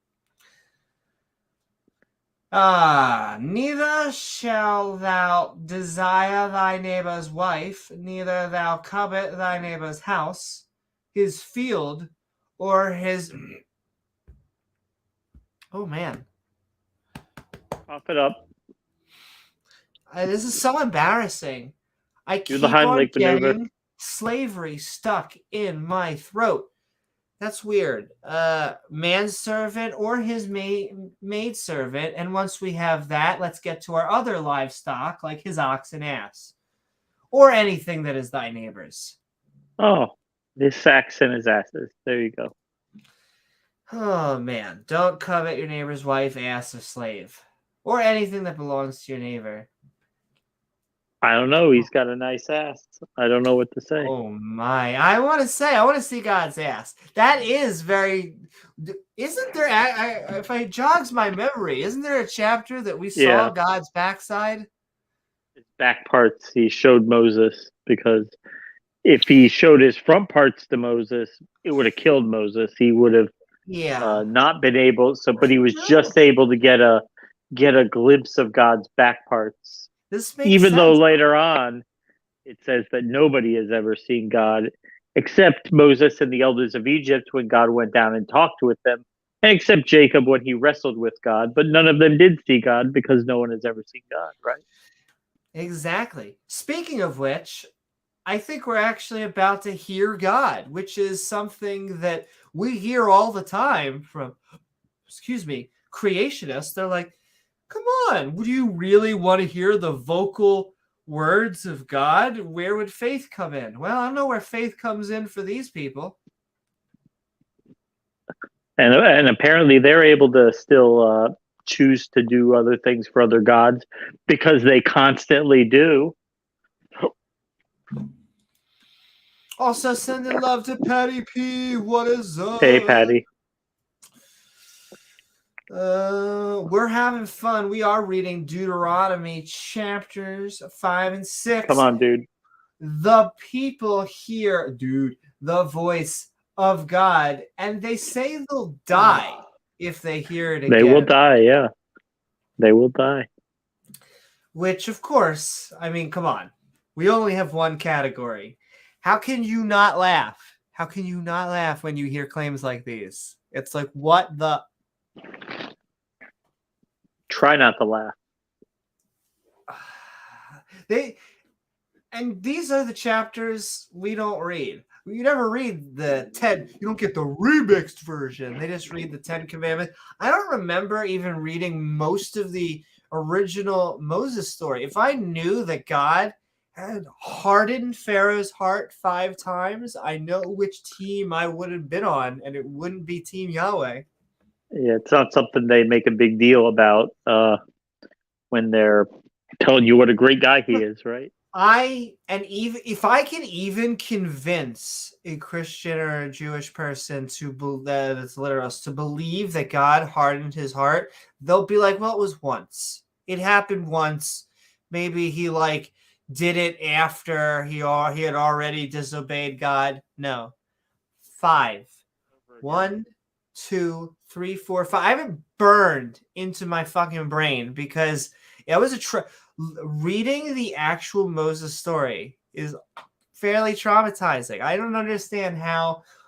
Well, I do understand how I interpreted it because they don't give you the Bible. What they do is they come around with this basically a half coloring book of Moses and Noah and all these things going and Noah's over here smiling, and you just see water. You don't With see the implied implication, yes, happy. that everyone in the water is drowning. Yeah, you just see the happy animals. Oh, it's like a floating zoo. around, It's a petting zoo. Yeah, he had all these fun animals to play with. But yes, no, we're going to hear the voice of God. Really. Okay. Not the rotting corpses floating around and, Exactly. Don't worry about all that. Those aren't in the coloring books. Yeah, I don't remember that in the coloring books. Draw in everybody who is evil and wicked and sinned and drowned after having their lungs filled up with water. Wow. Isn't God great? I drew big X's for this one's eyes. Fantastic. Isn't God so great? So filled with love. I can feel it. He's a God of mercy and love. Which they never explain. Does he ever claim that he is the God of love in here at all? He claims he's a lot of things. It's just always amazes me. I believe he does, yeah. Whew. Yeah, that's not his 11 herbs and spices. Let me tell you that. Not a lot of love mixed in there. These words, the Lord Bob spat all over onto my face. It was kind of hot. Onto all your assembly in the mount. Okay. Hey, I like a good cowboy movie. Out on the midst of the fire nation, of the cloud, and of the thick, thick darkness with a deep... How thick? Oh, 15 feet. He also had a great, deep, sultry voice. What is the Old Spice commercial? And he added no more. And he wrote them into 2 tables of. Oh, he's doing the thing, James. He's doing the thing. What Everyone thing? loves it when he does the thing. What He's thing? Oh, yeah, he's writing the Oh, tablets. he's carving them Oh. in stone again.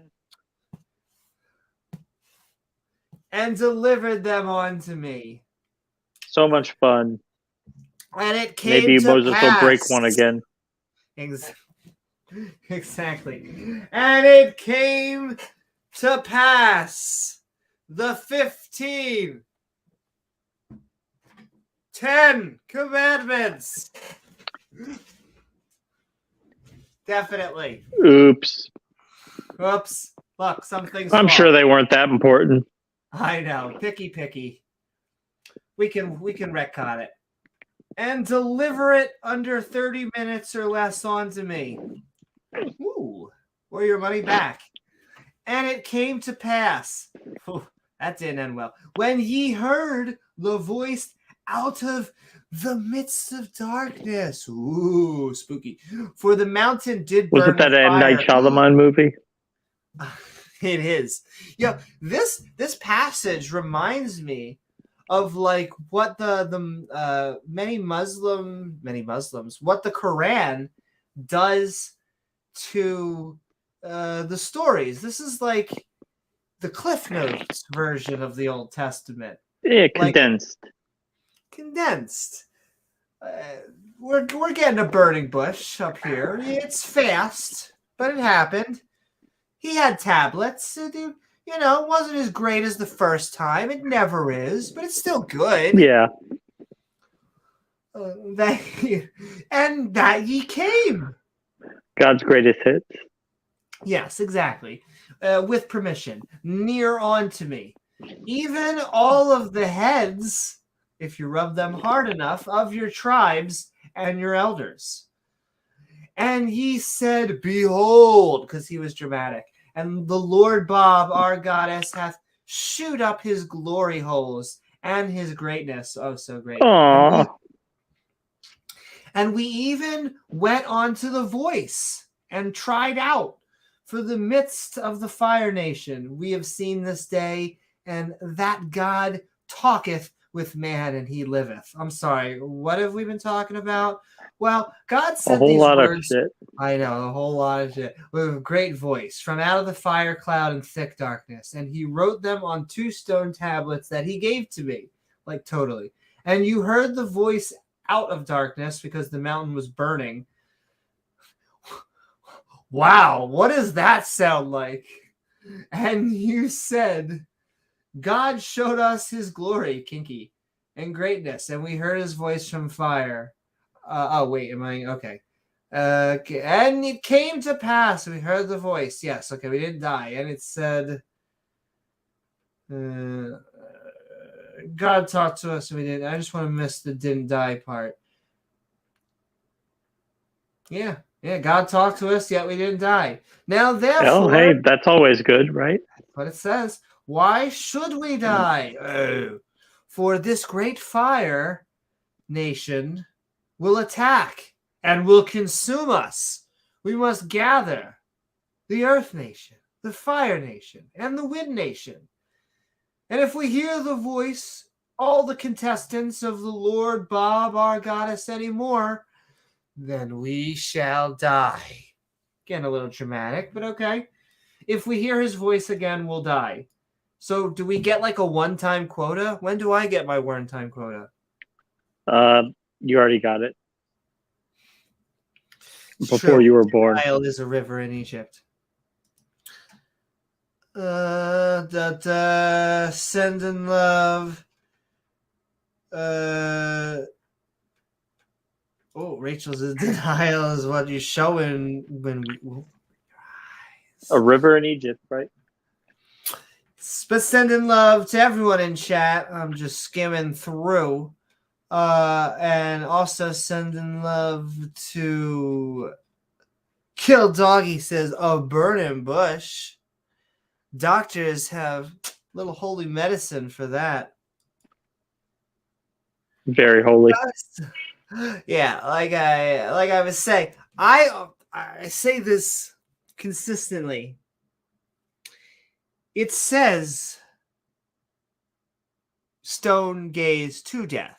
If it said get gays stoned, we'd be talking a completely different book, okay? We would be having a completely different podcast. It would be a much better book right here. But there'd be nobody to kill, Amy. I Oh, know. you're spoiling all God's fun. It would, exactly. I mean, he wouldn't be able to kill gay people for being gay. And that really is something that's one of his favorite pastimes, you know? And look, I know it did say thou shalt not kill, but he is God, and you gotta do a little killing. I mean, divine command theory, right? It's okay when I say it's okay. Patty P says, I just come here for Amy and James to read me God's word so I can observe where Jesus is lurking in the old from the freshest and loveliest commentators I know. Oh, Patty P. Is Jesus lurking I over can't there, say Amy? this enough. Flattery will get you everywhere. And that's right. He is. He is Is lurking. your yoga I teacher always lurking say, around there behind you, Amy? I Is he visit around there? Jesus once a week. He is my yoga teacher. He is fantastic, and I believe in him. He believes in me. In a But metaphysical we are sense, though? reading Deuteronomy. Is he metaphysical, though? He is. He's metaphysical. Sometimes physical, but also metaphysical. But yes, we're apparently. I will say though, I'll take the one voice challenge. I at least want to hear God's. Maybe that's why, James. Maybe we've solved it. You know, believers hear God's voice once, and they're like, "We have our evidence," and then He never speaks again. And they're like these damn skeptics. Like they want more evidence, but they don't know about the one voice policy. One voice, no soup for you. Bread, $5. Red $5. No soup for you. Now you get one voice. We're back in line. For who is there all of flesh? That, oh my, we're getting kinkier. That have heard the voice. I'm not gonna say it goes back and back in competition with American Idol. Of the living goddess, oh my, speaking out of the midst of the Fire Nation, as we have and lived. Because who has had the verse of God? I don't know. You tell us. Go Not me. thou. Not me. I know. I will say, as someone who was a theist, I'll ask you, James, I've never heard the word of God. Even as a theist, I believed in those sorts of concepts. I believe when I was praying, I guess that there was that God was listening to you. Yeah, like you're sending radio signals out there. It's just it turns out there's no one out there to get the transmission. Yeah, you're talking to nobody. Talking to nobody. I do believe that when people are praying, they're having conversations with themselves. I do believe when believers say, both when God doesn't like that and you're sending yourself to hell and God loves you and you're an amazing person, they are saying me. They're saying I love you. And you know, I know they won't I can't Amy even say they won't love. admit that because I don't even think they don't realize what they're doing, or it's easy for us as non-believers to now say that post hindsight. Because it's hard to say I love you. I love all human beings. A lot of theists want to say God loves everyone because they really want to say I love everyone. That's okay. Just say it. Say it. They hope. Wishful thinking. They hope God loves everybody. Well, and not to be a bitch about it, but when they also say I don't like this, or God doesn't like this. Excuse me, I'm good. Doing the bait and switch already. When they say God doesn't like this, what they really are saying most of the time is, I don't like this.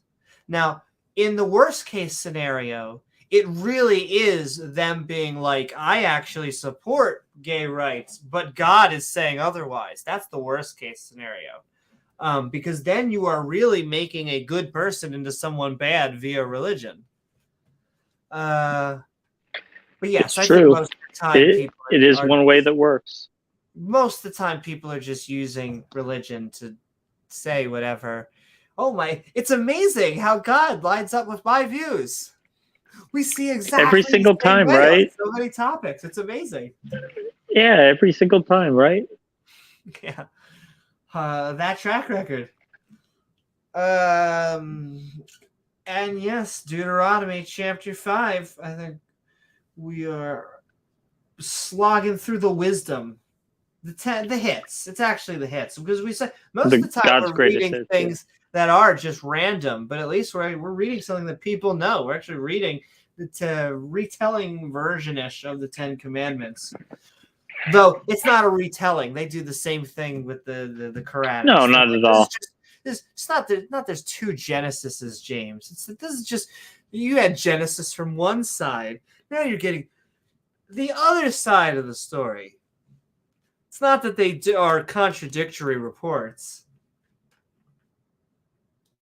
But yes, he'll hear it and you'll do it. Go there. Go.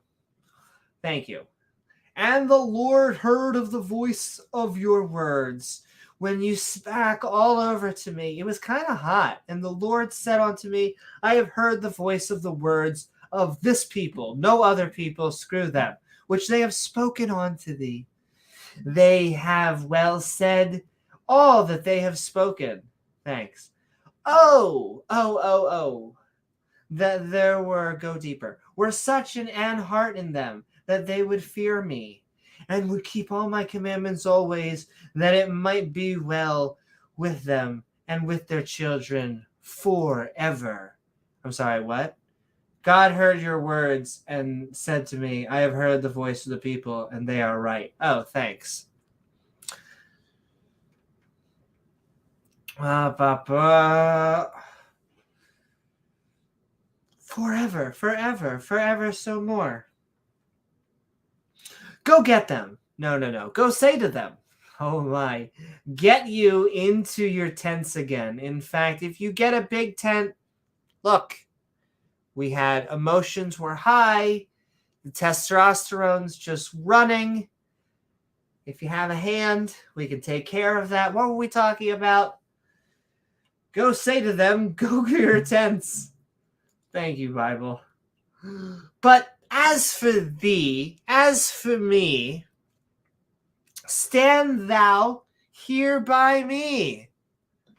I always like it when the Bible starts to get into poetry. And I will speak unto thee, next to me, under a tree.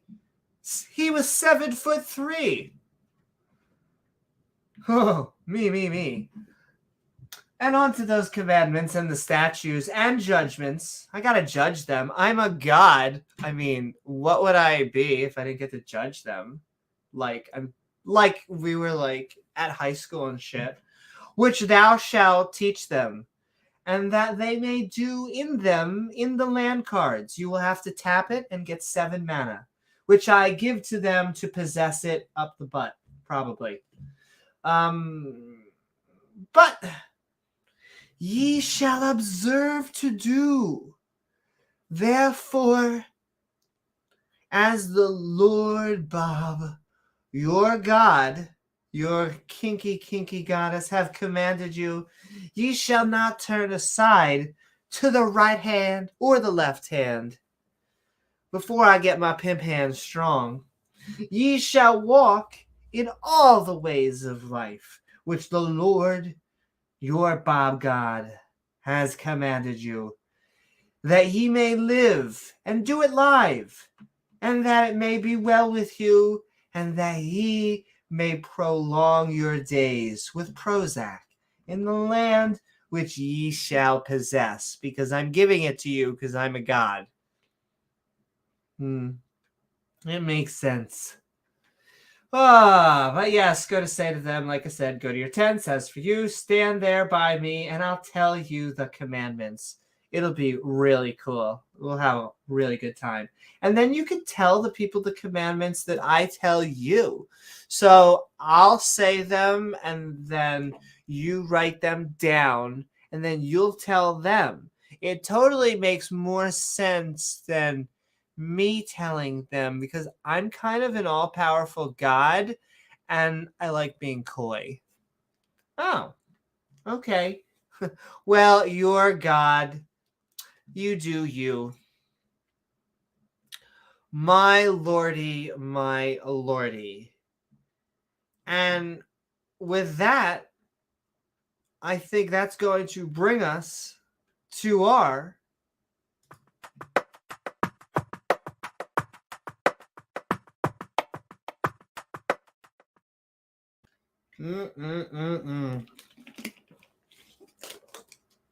Chapter 5 had a lot of wisdom. We went over the 10 Commandments because, I mean, come on. When you think the Old Testament, a lot of Christians, this is what they want to get in the courthouse, baby. You got to get those 10 Commandments up there. And so I guess the Bible just wanted to really put that stamp on there in case you forgot them. And, well, you know, after we got done putting men and women in their proper order, as we got done, you know, into a little bit of good stuff.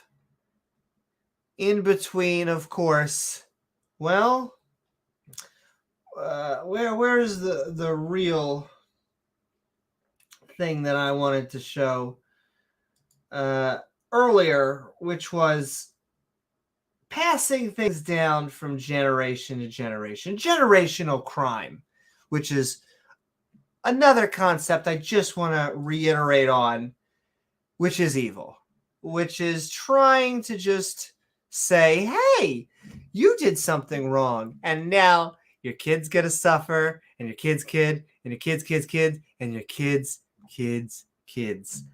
I just want you to know that I have yet to see many horror movies that get to that level. But bravo, Yahweh.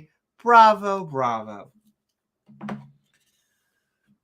Oh, man, look at this. Patty P taking pot shots at Mormonism and Islam. I like it. I like the spice, because we'll let you guys have that battle. The theist versus theist. I like to call them canon battles. Once you figure out which one, though, give us the skinny once we got that. Because we just want to know which one's real. And if any. Because they could, you know, they can't all be right. And yet, they could all be wrong. Oh my, oh my. Oh, but yes, we're moving along. James is selling timeshares in hell. Once again, it is a busy job because we have fantastic real estate next to the Lake of the Damned, and it's just wailing and screaming all night long. So as you can tell, we are just selling tickets, hopping and bopping. Though we are going to move down, we're going to pop our tent and move into the book of Deuteronomy. Chapter 6. With commandments, statutes, and judgments. Though keep on sending in your comments, thoughts, or one-liners to us to read on screen. Tag James W. or myself. He gets them in hell. At Amy Newman. And we'll say them on the internetosphere. But we got some categories. Once again, we start with this one here. We're going to start with laughter, because it's just the Bible. And we all have been learning tonight, the Bible just keep on bringing the yuck yucks. It's what I remember, just giving I was on the edge of my seat in Hebrew school. Not to mention, we're keeping up with judgment. You gotta sometimes, and if you're a god, you're a deity, you gotta make these. In fact, the theists will be like, well, who else is gonna make judgments if not for God? Well, we actually have these things called judges that work in our legal system. So, I don't know, maybe them. But dealing on everyday basis, it's agents like you and me. We're the only people that can. And of course, violence. Who doesn't love violence? Oh, ladies and gentlemen, we could dual wield and stab her in the face. Because the Bible likes its violence, but not just violence. It likes prejudicial violence. That's the best kind. You gotta have an us and a them. Because, I don't know, if we don't have arbitrary things to fight over, it wouldn't be fun. Capital F. And so we are going to read the book of Deuteronomy chapter 6. This will be the last chapter before we go into that open mic of the night. So if you would like to join us, eventually the link to chat will go into stage. But we are reading the book of Deuteronomy chapters. Ooh. I meant to do that. Book of Deuteronomy chapter 6, commandments, statutes, and judgments. Now these are the commandments all about how my life got turned upside down. Wait, kinda. The statutes and judgments from the level 6 paladin, which the Lord Bob, your goddess, commanded to teach you. Oh my. That ye might do them in the land card, if you would tap that and get 5 mana, whether ye possess it, that thou, midst of fear, totally spooky, the Lord thy God, to keep all his statutes and his commandments, which I command me. I command ye all over the place, thy daughter and thy daughter's daughter, all the days of their lives, and that thy days may be prolonged. Super long. I'm sorry, what? These are the commandments. We know that God commanded so that you, your son, and your son's son might fear and obey them. That's how you know your God loves you. Woo-hoo, sending that love right back, Rachel.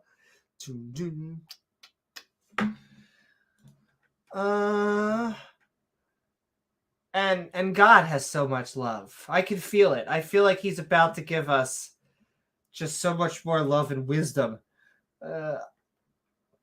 Hear thee, O Israel, Shmishmael, and observe to do it, that it may be well with thee, Tee-hee-hee, and that ye may increase mightily, oh my, as the Lord Bob, our goddess of thy mothers, have promised thee, in the land cards that floweth with just enough milk and honey to get your tea right.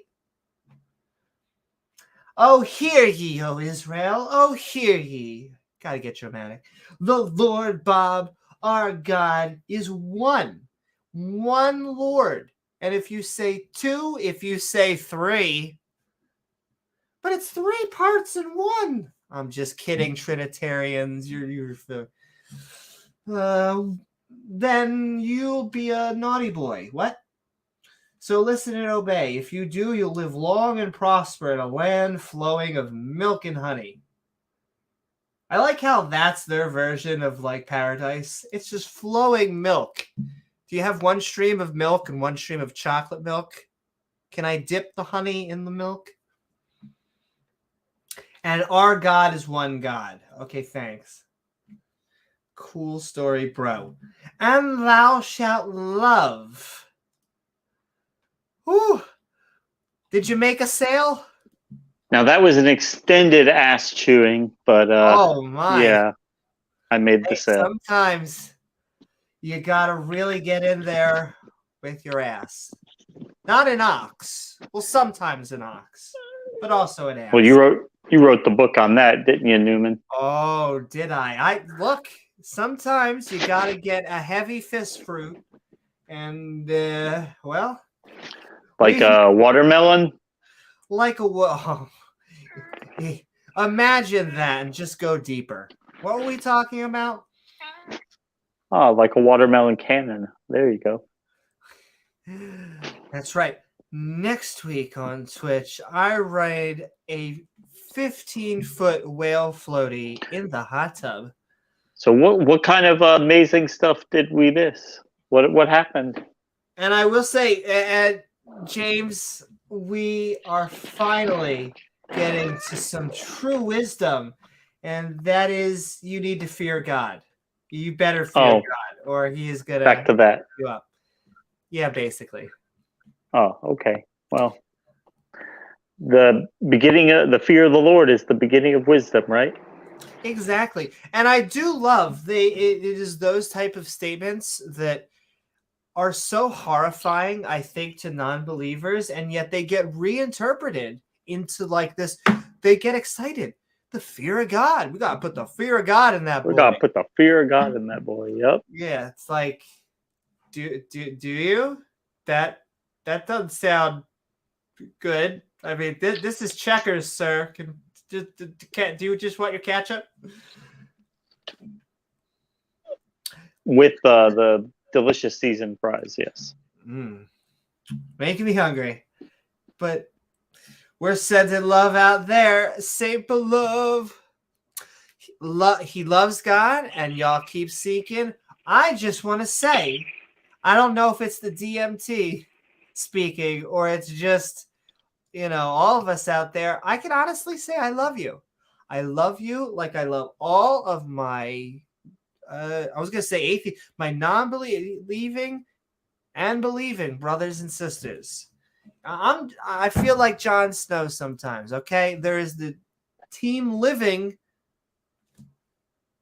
or everything else. Are you on the side of the living or the dead? And that's really what we are. Not to get too fantasy speaking. We wouldn't want to talk about fantasy while we're talking about the Bible. We don't want to bring up... No.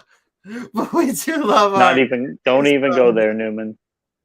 I know, exactly. And hey, I don't mean to go totally Joe Rogan, but yes. Don't do it to freak. Don't do it to freak. You did it. I don't know what it is. But it can be an embarrassing statement, even when some people do. I think there are a lot of good people out there, so we don't always know how to express it. And we don't need religion. All right, but back into Fear Factor. Speaking of Joe Rogan. Hear therefore, O Israel, and observe to do it, that it may will be okay. Okay. The milk and honey. Yeah, he's tempted us with milk and honey. And he also said they're one God. They're only one God. Oh, okay. Just checking. The children of Israel. Shmishmael, right? Shmishmael, exactly. And thou shalt love the Lord, Bob, thy God, with all thine hearts, and with all thine soul, and with all thy might. Okay. What if I just love him with like half my heart, but all my soul? All my soul, but only half my heart. All right, we'll work with what we can get. And these words which I commanded this day shall be in thine heart, and I'll write a really nice poem about it. And thou shalt teach them diligently, very diligently. Where is my yes, ma'am. diligence? Your rod of diligence. That's right. I apparently have two of those. What were we talking about? Diligently unto thy children, and shalt talk of them while thou sittest in thy house, and go, You're a wizard, Harry. And when thou walkest away, and while thou liest down, and when thou risest up. I'm sorry, these words which commanded this day shall be in your heart. Cool. A cool story, bro. Cool story, bro. Uh-oh, a book said a thing? Alert, alert. And thou Look it up shalt... yourself, bro. Do you have the Googles? And thou shalt bind them, oh my, this is getting kinky, for a sign upon thy hand, and they shall be as frontlets between thy eyes. They're going to be manlets between your eyes? Write these words on your hand and between your eyes. What? What? What? Yeah, do it. Write your words. And thou shalt write them upon the posts of... Oh, God, more with the writing upon the posts of house. You're going to write it in blood? And on thy gates. And it shall All the be... deities are doing it now. I know, it was totally... It's all the rage back then. When the Lord Bob, thy goddess, shall have brought thee into the land, which he swears, it's like a 4 or 5 star hotel, unto thy mothers, to Abrahamus, to Isaac Tella, to Jacobine, to give thy great godly cities, and that they were very pretty ladies, which thou How godly. very godly, and houses which full of good things, stacked to the brim of good things. Dildos? What? Which thou filledest not. No, not your backpack. Damn it. James, things happen. And wells digged. They were very wells digged. Oh, I know what we're talking about now. Which thou diggest not vineyards and olive trees. Oh, take me. Okay, wine and dine me. Okay. Excuse me, Miss Newman. Do you mind if we take a look at what you got in your bag here? Can we take a peek? Sure. That depends. A bunch of Bibles. Oh, but wait, what's under the Bible? But see, those are good for regardless of whether you are trying to feel spiritual or hoardy. It's got something for you. But right, it's a house full of good things. Oh, please, are you gonna make the gonna make the claim again? Then beware, lest thou forget the Lord. Oh, you say it over and over and over, which broughtest thee forth out of the land of New York, from the house of bondage. Oh my. Have you ever been to that house? I feel like we gotta go now. Sounds like a very naughty place. That and wait, write them on your doorposts and gates. Before we had to skip over all that wisdom. We need to make sure what we're reading. Cool, thanks. That thou shalt fear the Lord Bob, thy goddess, and serve her, and shall swear by her name. Fear God, serve him, and swear by his name. Yeah, we know. Ye shall not go after other goddesses. And I have to be like Randolph. Other gods or goddesses of the people which are around about you. In fact, if you turn twice, you've missed your exit. Definitely. Drove right past it. For the once again needs to make clear, for the Lord God, thy goddess is a jealous goddess among you, lest you totally test her anger of the Lord Bob, thy goddess, be kindled against thee. Maximally jealous? Yes, and I do want to say Bob's formal name is Bob Etta. So Just want to Bob destroy Etta? me. Bob Etta. Where'd you Yes. get that from? That's just her name. Just Oh. her horrible name. She's a very lovely goddess. Bob Etta has a very lovely eyes. You always get stuck looking at her big, round eyes and destroy them from she's the got face Betty of- Davis eyes. Yes. Also, wow, did he just go like cartoon villain? Because, like, for the Lord God is a jealous God among you, lest the anger of the Lord thy God kindled against you and destroy thee from the face of the earth. Okay, just checking. Some about a me Amazon making fun of the Kindle. Bible, and sometimes the Bible just is terrible. Yeah, something about a Kindle. But ye shall not tempt your Lord Bob, because don't tease me. Oh my God! As he tempted Naughty things can happen when you tease I God. know.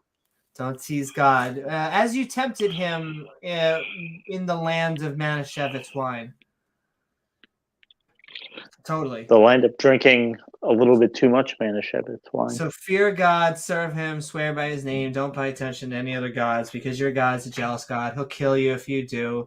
I mean, he's like, this is like the third time he's saying it. Like, we get it. We get it. Don't tempt God like he tempted him in Manasseh. Okay.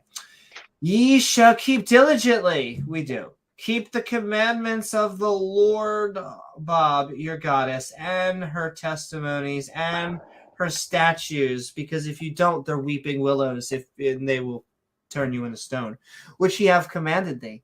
And thou shalt do the jig. No, and that shall do which is right and good in the sight of the Lord. Not what is right and good, what is right in the sight of God. In the sight of the Lord, of course, yeah. Of course. And that it may be well with thee, and that thou mayest go and prosper, and possess someone's butthole. The good land, which the Lord Bob swears unto thy mothers. See, Amy, you're looking at this from a man-centered, perspective, not from a God-centered perspective. You're looking at it from mere mortals. We are just mere mortals. You're looking at it like God is here to serve us, to do what we need him to do. Who are we, James? Who are we? We're supposed to be serving him. Exactly. Pizza, apparently. Oh, yes. But to cast out thy enemies with mushrooms. Uh-oh. From enemies, I can't. I need that thick meat. From before thee, as the Lord have spoken.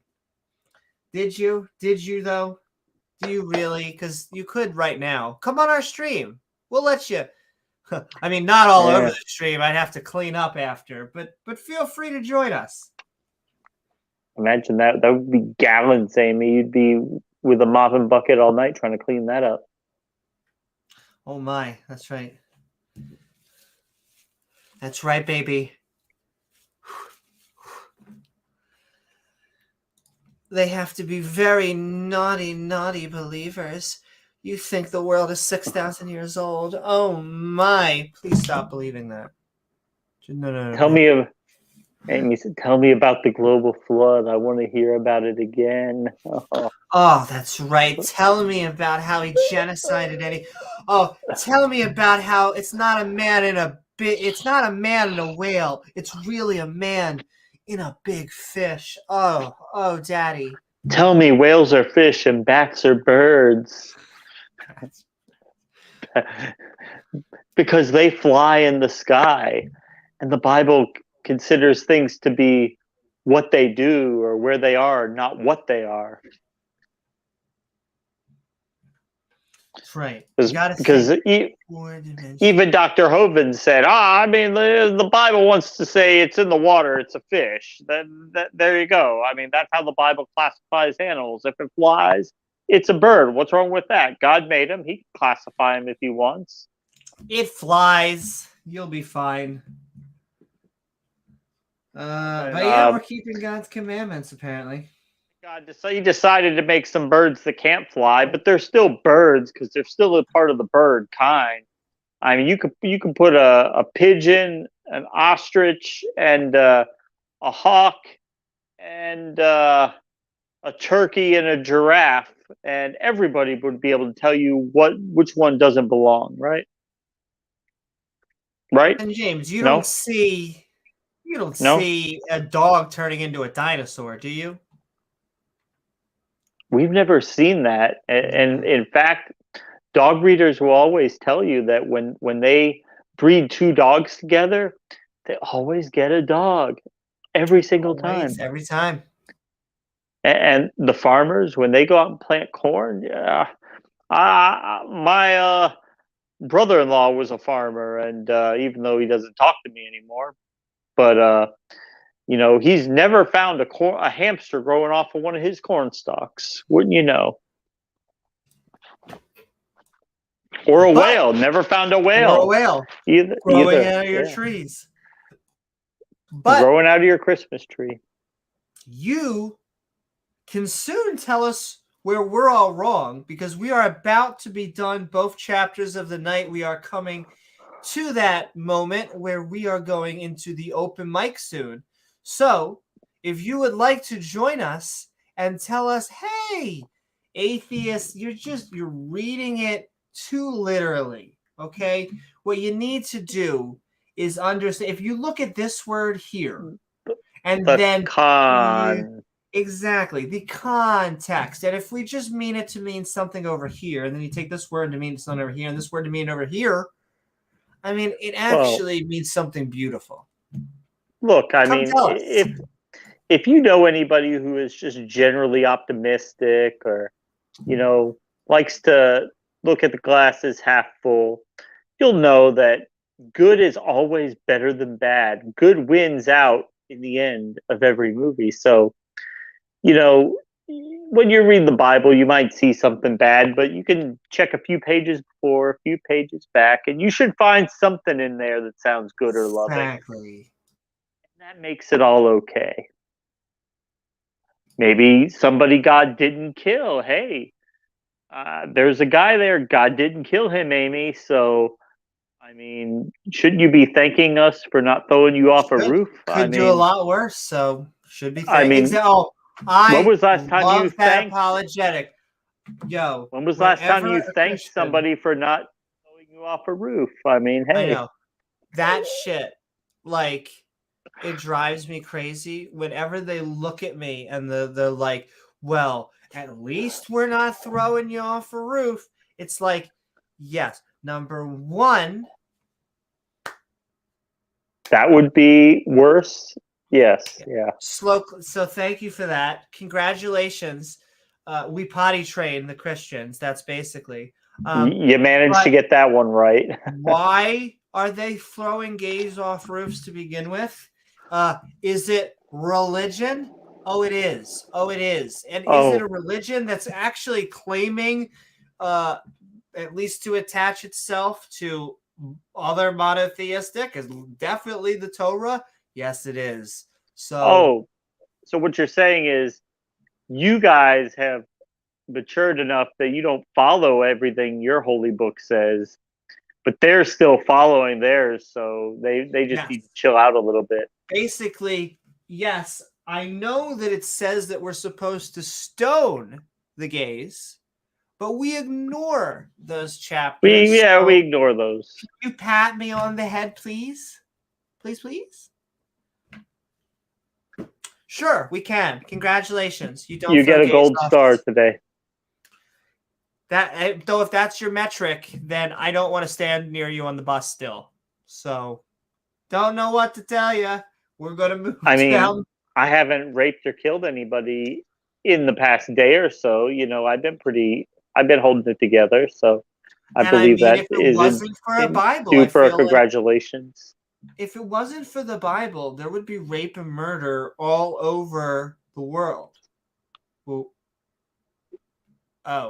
Well, how would we know ever not to do something wrong without the good book? It's hard to imagine. Now, the atheists are going, and they are right when they say that secular countries tend to have lower murder rates. That's true, but how do they get there? They don't have any objective moral standarding, so they're they wouldn't be able to do that without for Christianity, without God, right? Without presupposing God.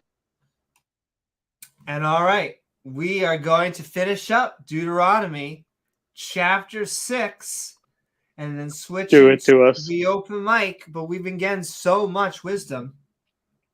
All right. Then thou shalt say unto thy daughter, we are the Pharaoh's bondmen in New York. And the The Lord bail God bondsman. brought us out of New York with a mighty hand. It was a spider man. And the Lord Bob shewed signs and wonders, great and Oh, sore. nice of them Oh. to write about it so that we all know that it happened, considering we've never seen anything like that. But just read it in a book and just assume that, hey, it must have happened. The book says so. Hey. And what is he talking about? Well, he did make it frogs fall down from the rain and then killed firstborn Egyptian sons. Yeah, those were wonderful. Thank you. Don't forget the locust, Amy. Don't forget the locust. And don't forget the magical hail. That magical hail, then when it hit the ground, it turned into fire. God really fucked them. He really got those fuckers good with that fiery hail. Yeah, and it's don't remember non-profit. Turning all the blood into water, Amy, or the water into blood. Don't forget that, and remember the boils and the sores all over their bodies. It's a good God. When your God starts turning rivers into blood, you go, "Oh my God, the God of love is back." Or inflicting people with sores all over their bodies. Because he loves you. Once again, the hits. You just got to go over the hits. Yes, so he put sores upon New York, all over them, and upon the Pharaoh, which apparently is not a king. There's another apologetic. And upon all his household, right before our eyes. We witnessed the horrors, yes, and yet somehow we are still his chosen people. And he brought us out from thence, and he was a mighty, mighty Power Ranger, and he bring us to give us the land which he swore unto our mothers, which will never, once again, I feel like, have any repercussions ever. And the Lord Bob commanded us to do all of these statues. It was really hot. To fear the Lord our goddess, because, yeah, Bob really needs it. And for our good always, that he must preserve us alive. Another good sentence. As it is at this day. And it shall be our righteousness if we observe to do all these commandments before the Lord Bob, our goddess, as he has commanded us. Oh my. So he said, when your son asks you about the meaning of the commandments, say God brought us out of Egypt and gave us the land that he swore he'd give to our fathers. He commanded us to do all these commandments. That'll never go wrong. Listen, Newman, if you don't do exactly as I say, I will inundate your house with frogs. I will put a fuck ton of frogs all over your house. You won't be able to look. You won't be able to look anywhere without there being a frog right there. They're going to be in your cupboards, under your sink. You're going to put your shoe on. Guess what? It's going to be inside your shoe. A fucking frog, Newman. No, it makes sense. It makes complete sense. I mean, you're a deity. You can use anything in the world as a weapon, and you pick frogs. Those poor frogs, though. I am going to just go into our boop diddy boop.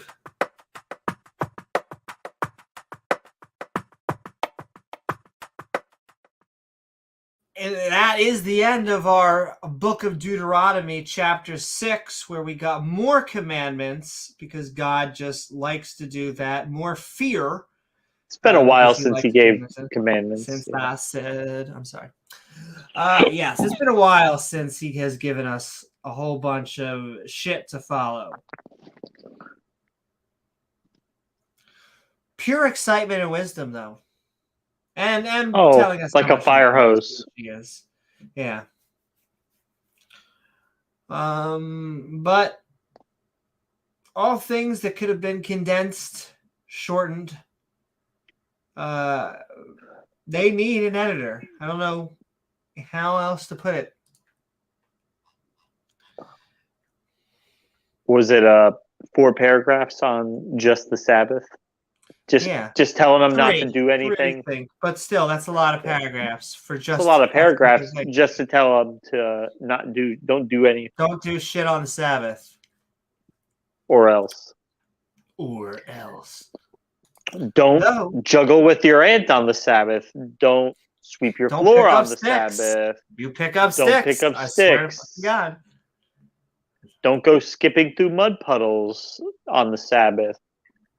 Don't open a jar of jelly on the Sabbath. Don't make paper airplanes on the Sabbath.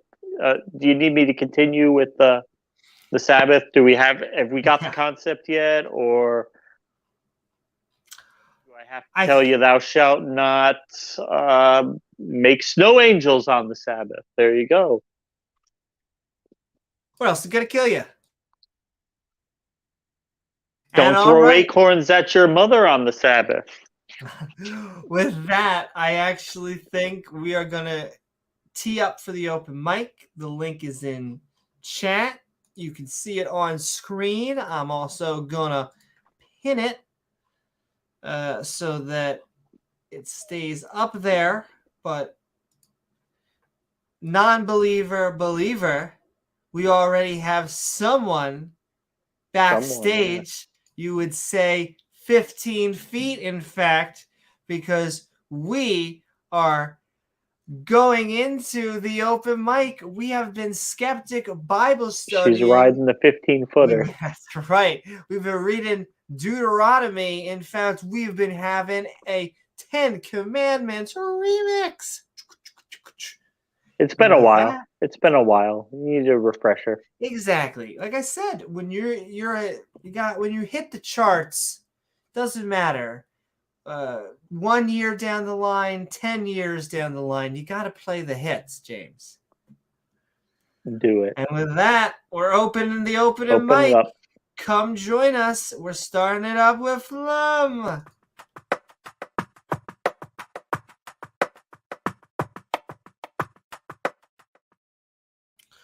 Woohoo! What is Welcome up, aboard, Flum. Yeah, I hope you are doing well tonight.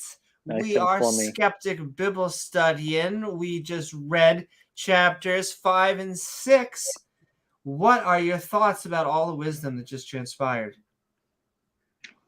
Well, I'd like to move the not killing a little higher. Is it 17? Picky, huh? Is it 17 on the list? I like it around number 1.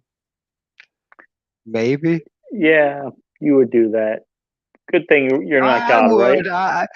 But I'm just a good person. I'm not You're not God. Creator. There you go.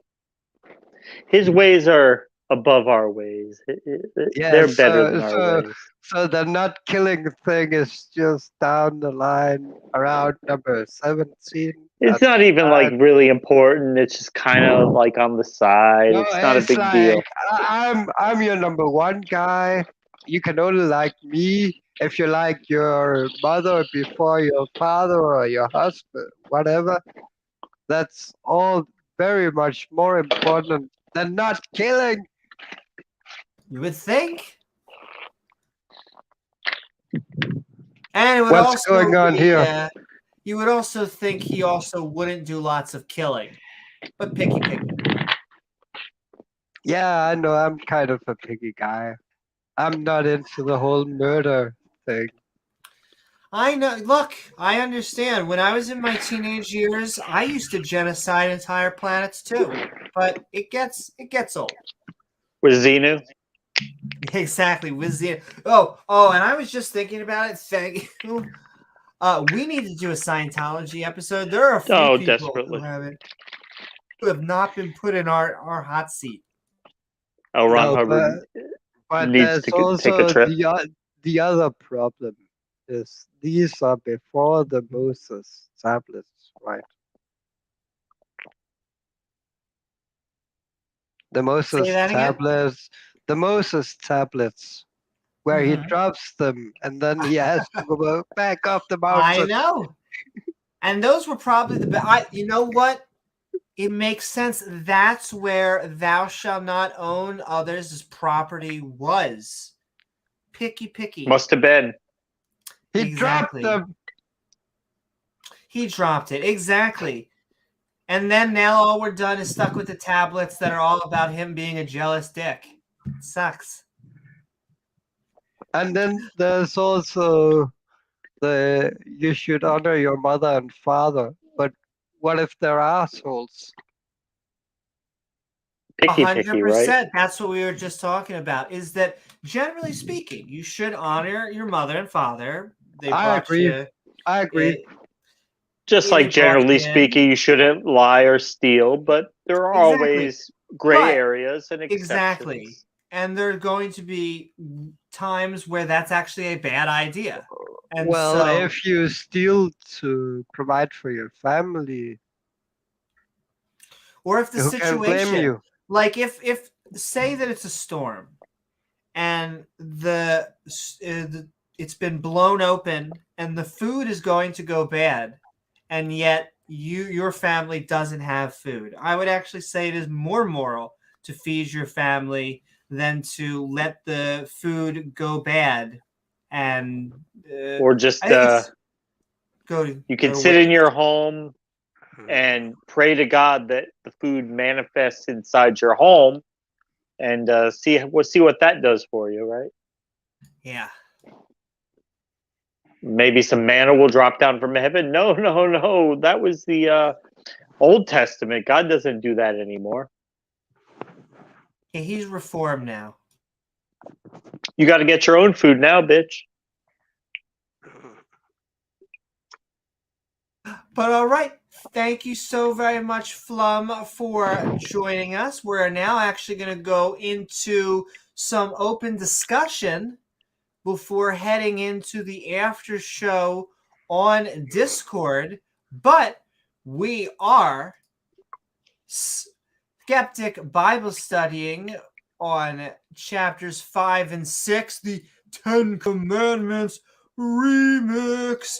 And we welcome you to join us because, if you disagree with us, especially, we want to know why. We want to know why you think this is the Word of God. This is not only a good book, not only a great book, but this is the best book ever written. It's kind of like the only book you really need, right? Yeah, why even go to other books? I mean, if you had to choose between a science book or the Bible, I mean, you go with the Bible every time, right? Exactly, because when it comes to science and religion, I think we know who wins out. Because the scientist has to presuppose God anyway to even be able to do science, right? I mean, right? Exactly. And That's what Darth says. Oh man, Darth, if he even defends his theology at all.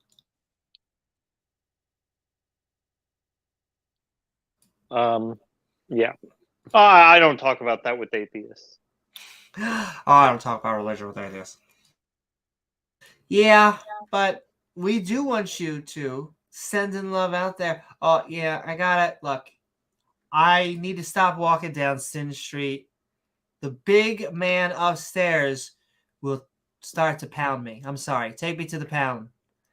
Yes. The wilderness of sin? The wilderness of sin, baby. Though Down on that mercy seat.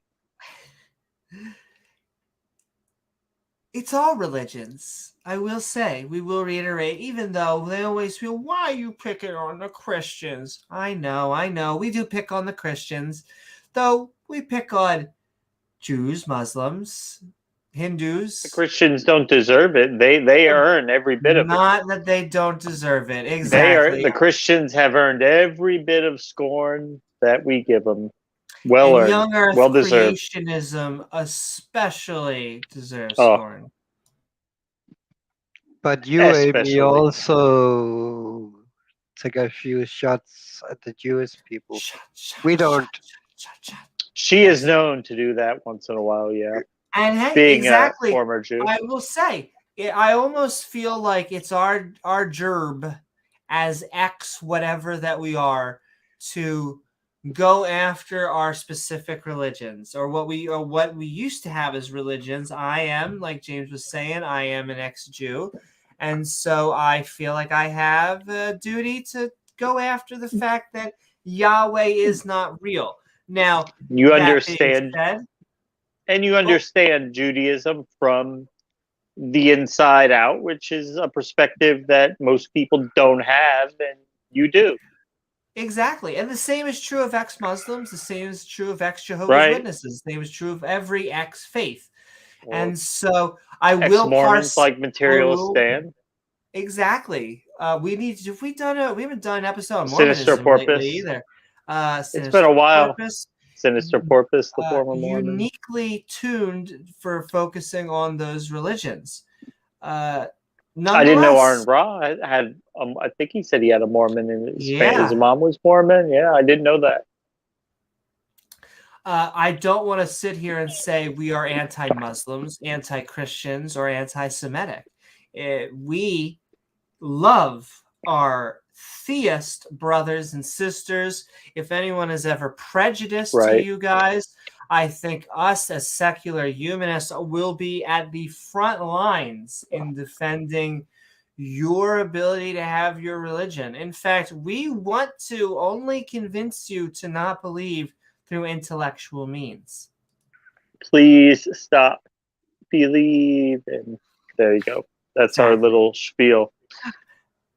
But no, like we've said before, all theists are not stupid, and very few atheists actually go out there and say that all religious people are stupid, because they're not. They're stupid people from all stripes, from all colors. You can't just lump an entire group of people as stupid because they hold one superstitious belief. Because, like Amy said before, chances are very high that we all have some type of belief that's not true. That we believe. It doesn't mean we're dumb. But there are also many stupid atheists. There are stupid atheists. There are Absolutely. stupid people from all stripes, and That's so not I won't the point. say The point theists is are also stupid. not to point out how theists are stupid. Actually, what you're doing here is the right way to go about it, right. because Theism is stupid. you read the text and you show what's wrong in the text, and then whatever people think, they can Decide people for their do own. what people do, but the text is what the text is. We can't. It is what it is. And on that And note, it's pretty shitty. It is. It is really shitty. I couldn't agree more. I mean, look, if the people come away from our Bible studies saying that their faith is now stronger, then that's They haven't followed the that's class. on you. Yeah. I would say. Let's get an F. I think at that point they're probably just trolling us. But hey, whatever. If we That may strengthen be your true. faith, But yeah, if we strengthen your faith, then que sera, sera. I'll take that. Nonetheless, I just know personally that from reading the Bible, it has done quite the opposite. It has illuminated on why I think have reasons to not believe in this. Though we may have someone who disagrees with us, or maybe not, we'll see, because we do have Is this assemblies? we have Converse contender, but or should I say not Converse contender? Of course, definitely not. Nonetheless, we are bringing him in. What is up, Converse? We are Skeptic Bible studying on a 10 Commandments remix. In fact, we just read Deuteronomy 5 and 6. Hope you're doing well. What are your thoughts about the chapters or anything we were talking about? Hey, how are you guys doing? Doing all right. How are you? Pretty good. Yeah, sorry. I haven't really listened to a whole lot. I just was, Welcome. yeah, just happened to click Welcome. on a second ago. And yeah, I mean, I agreed with most of what you guys said as far as I've heard. Like I don't know. I feel like sometimes the what's called fundamentalism, I would I would call Western fundamentalist. Um, I think you guys have, some of the critiques of them are actually warranted. Yeah, I mean, for example, you're talking about you should not steal and things like this. You shouldn't lie, but like, aren't there occasions where like that is the best thing to do? And I think you're right about that. And while I know a lot of people don't like the approach to say like, well, the New Testament's different. Um, Jesus did kind of make this point, right? Where he was like, it's only lawful for the priest to eat the showbread.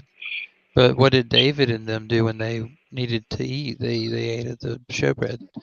And, it was lawful for them to do it anyway, right? Because, and I think it's kind of like he was saying a situational thing. No, Kind of Right? like no, when So, it Jesus. wasn't lawful.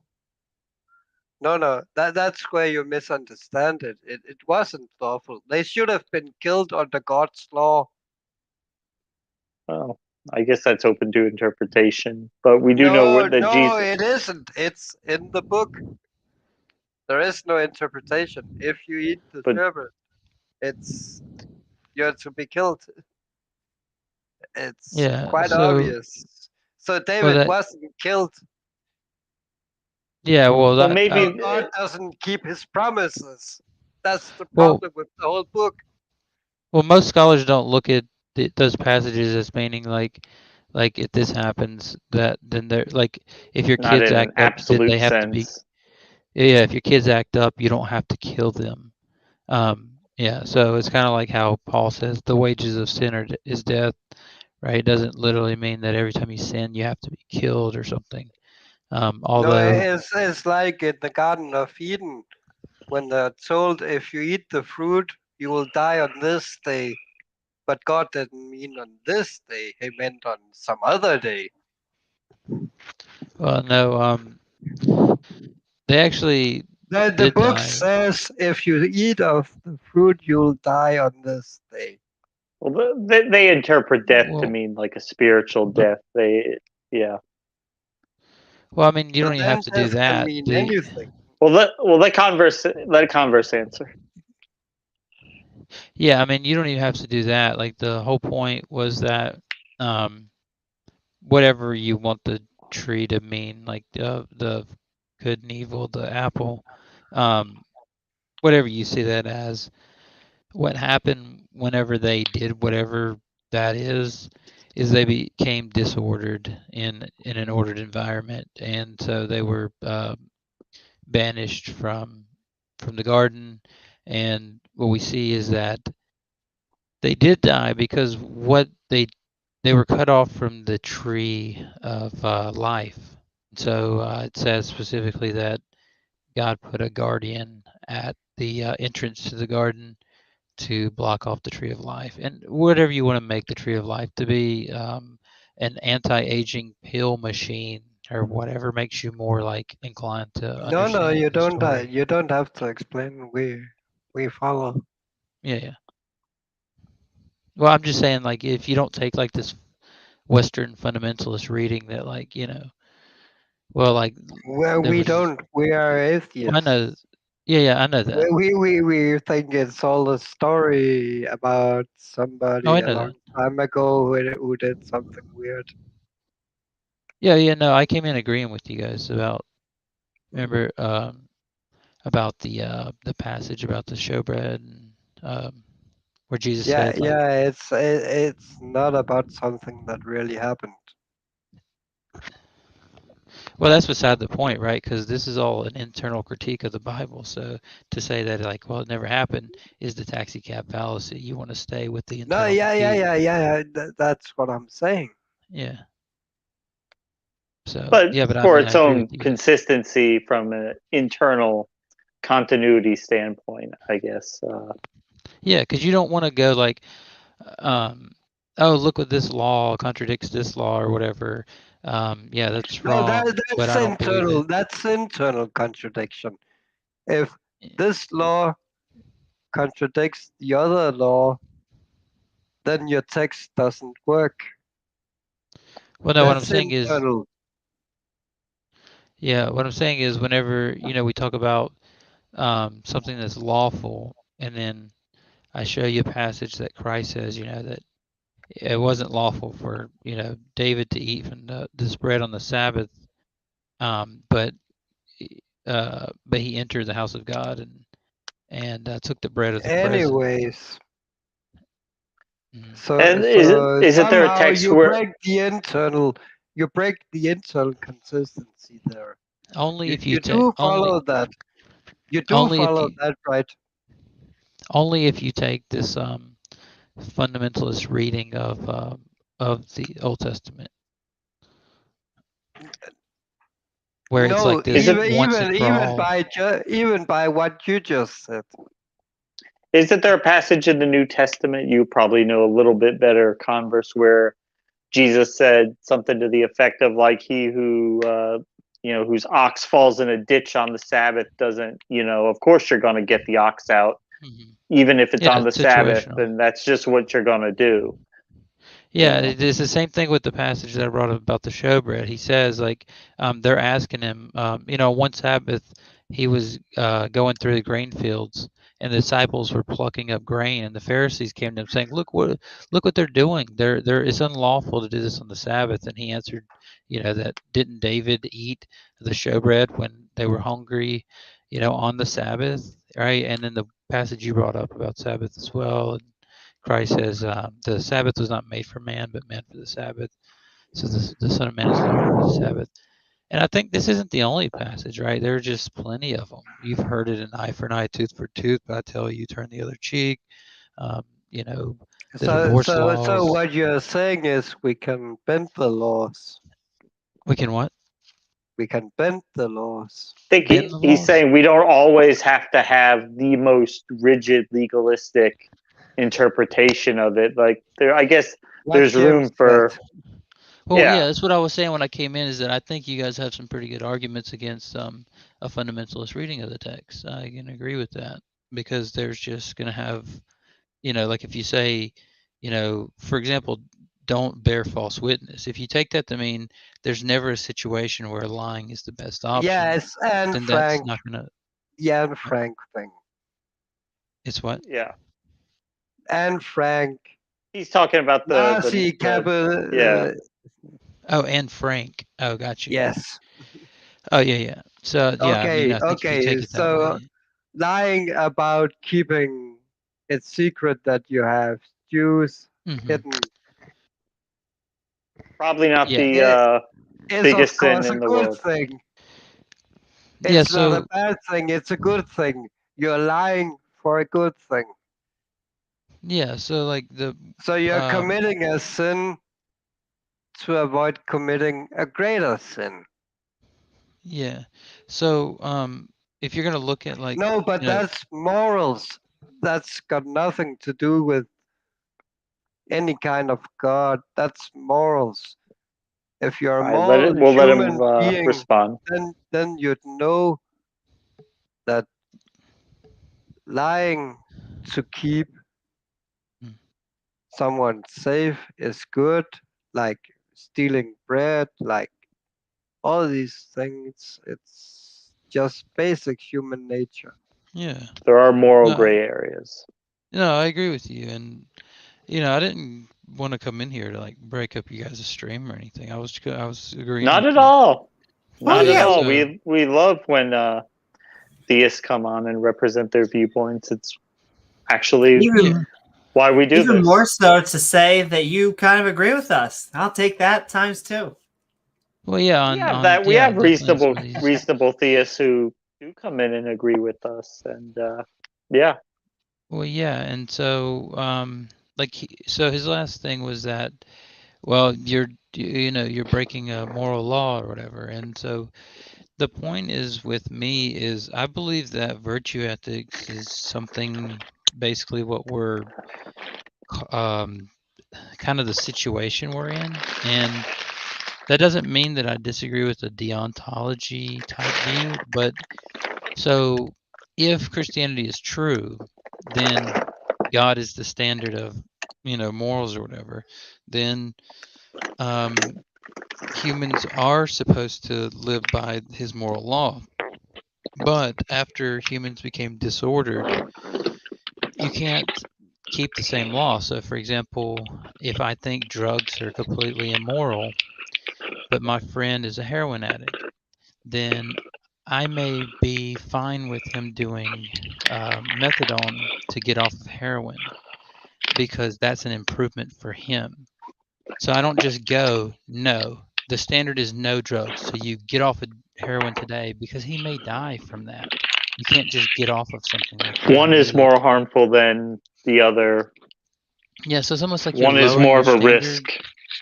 Yeah, it's almost like you're lowering your standards because at a certain point, even according to the text, like whether you're believe it or not, like if you just look at the text, like there's constantly God lowering his standards for humans, like when they come out of the garden, right? He's like, well, no, the standard is you should live in the garden.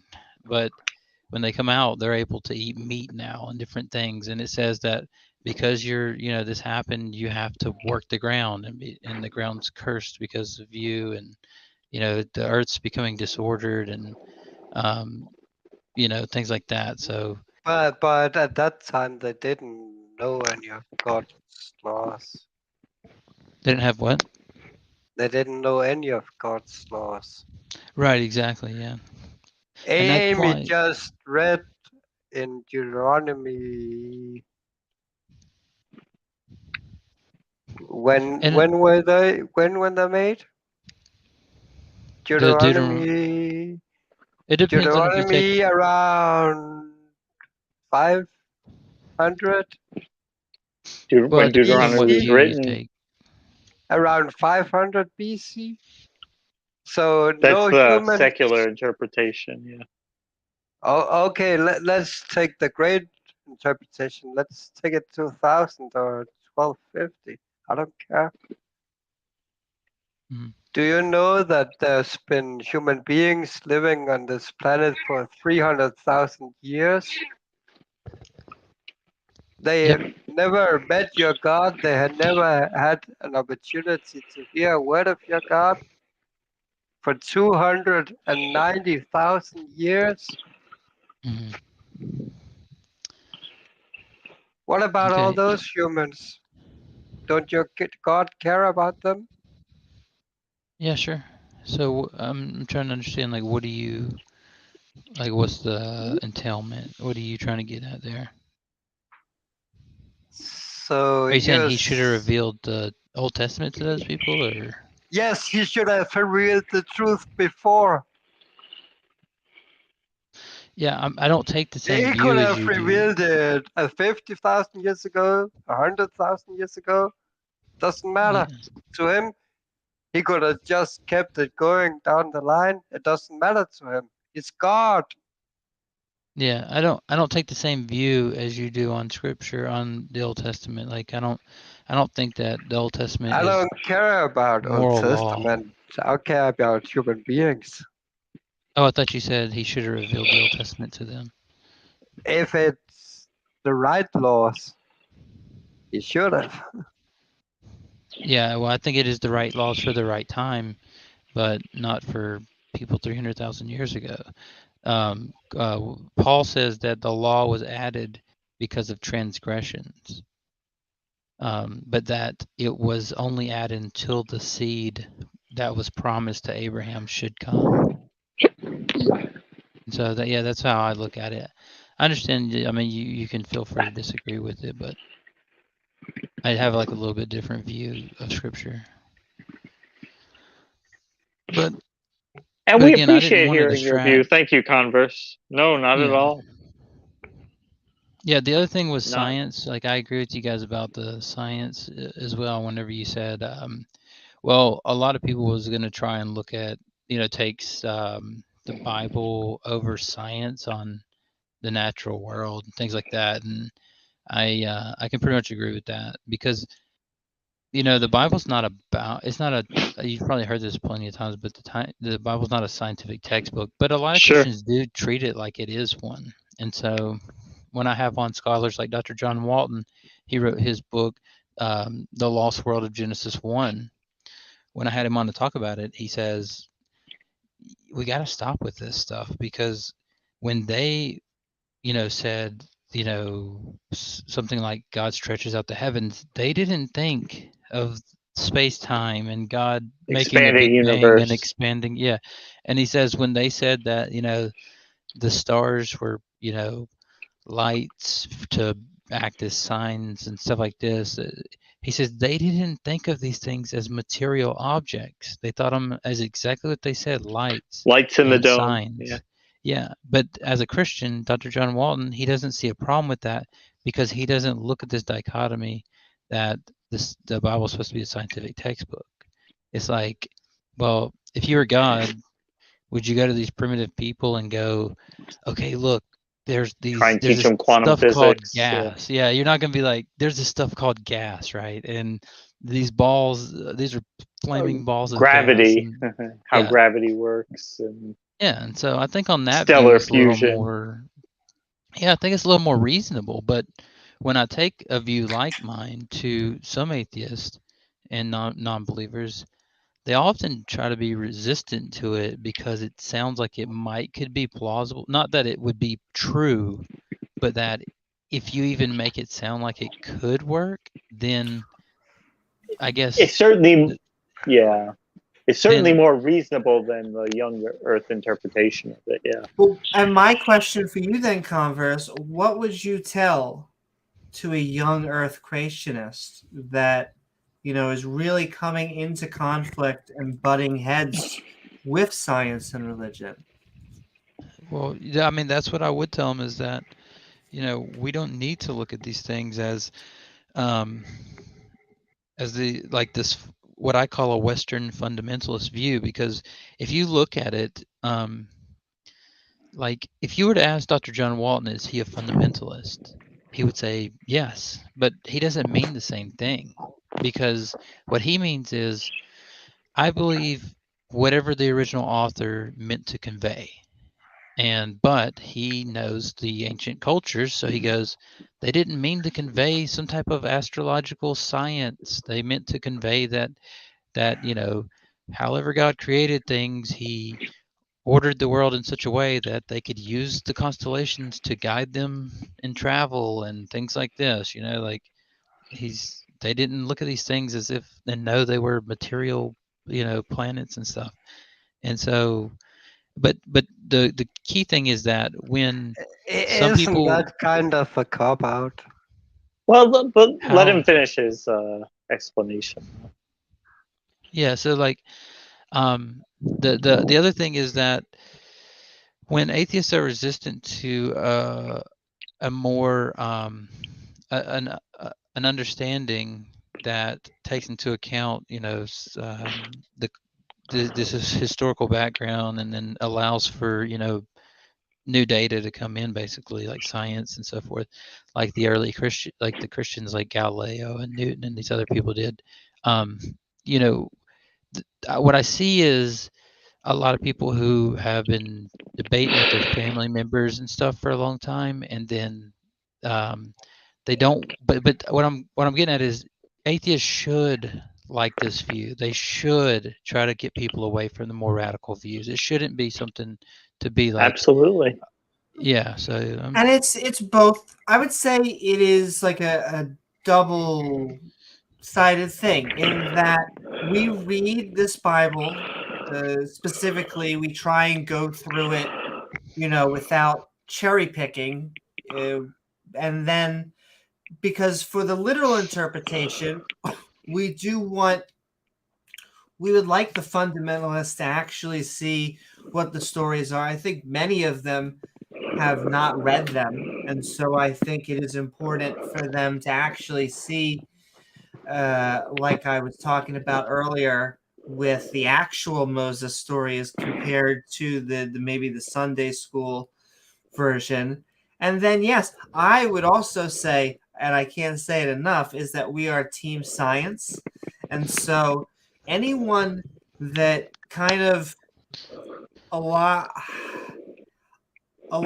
their beliefs and such, that they want to take the evidence, and it's not religion versus science. They have put science in one bucket and religion in the other. Well, then we're just having an intellectual debate. I think they're still wrong, but nonetheless, we're just drinking beer and having a debate at that point. Yeah, well, that's fair, and I think that's what should be done. I'm working on a series right now about how to improve the conversation. I think I'm going to try and put out the first video tomorrow morning, but it's going to be about how to. I've been doing kind of a social experiment with atheists. I have only a few people have known about it, but I've been working on it for quite a while. But anyway, so one way I like to go about this with fundamentalists is, and there's some really smart fundamentalists. Don't get me wrong, but I like to talk about things like when they look at the law with this fundamental view. I like to go through things and say, okay, when it says love the Lord your God with all your mind, they thought your mind was in your entrails. The word for mind is the word for entrails. So it's like when we say go with what your gut says or listen to your heart, right?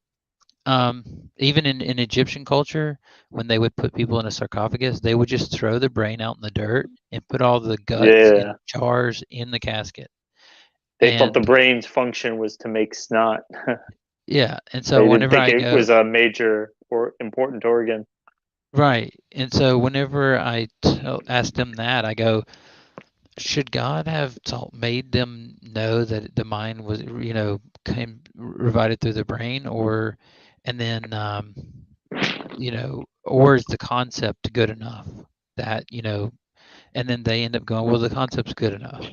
Or one of my favorites, you guys feel free to use this if you're interested, but in Numbers. But that is where we disagree, Converse. Okay, sure. If they misunderstand the concept, then it doesn't matter what they put in the jar. Well, I think the concept was right. I don't. That's what I'm saying. Like. No.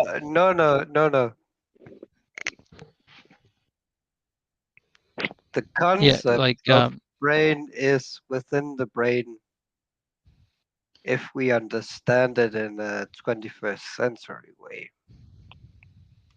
See, now you want to transport our concept of the 21st century brain to ancient Egypt and say they don't understand that.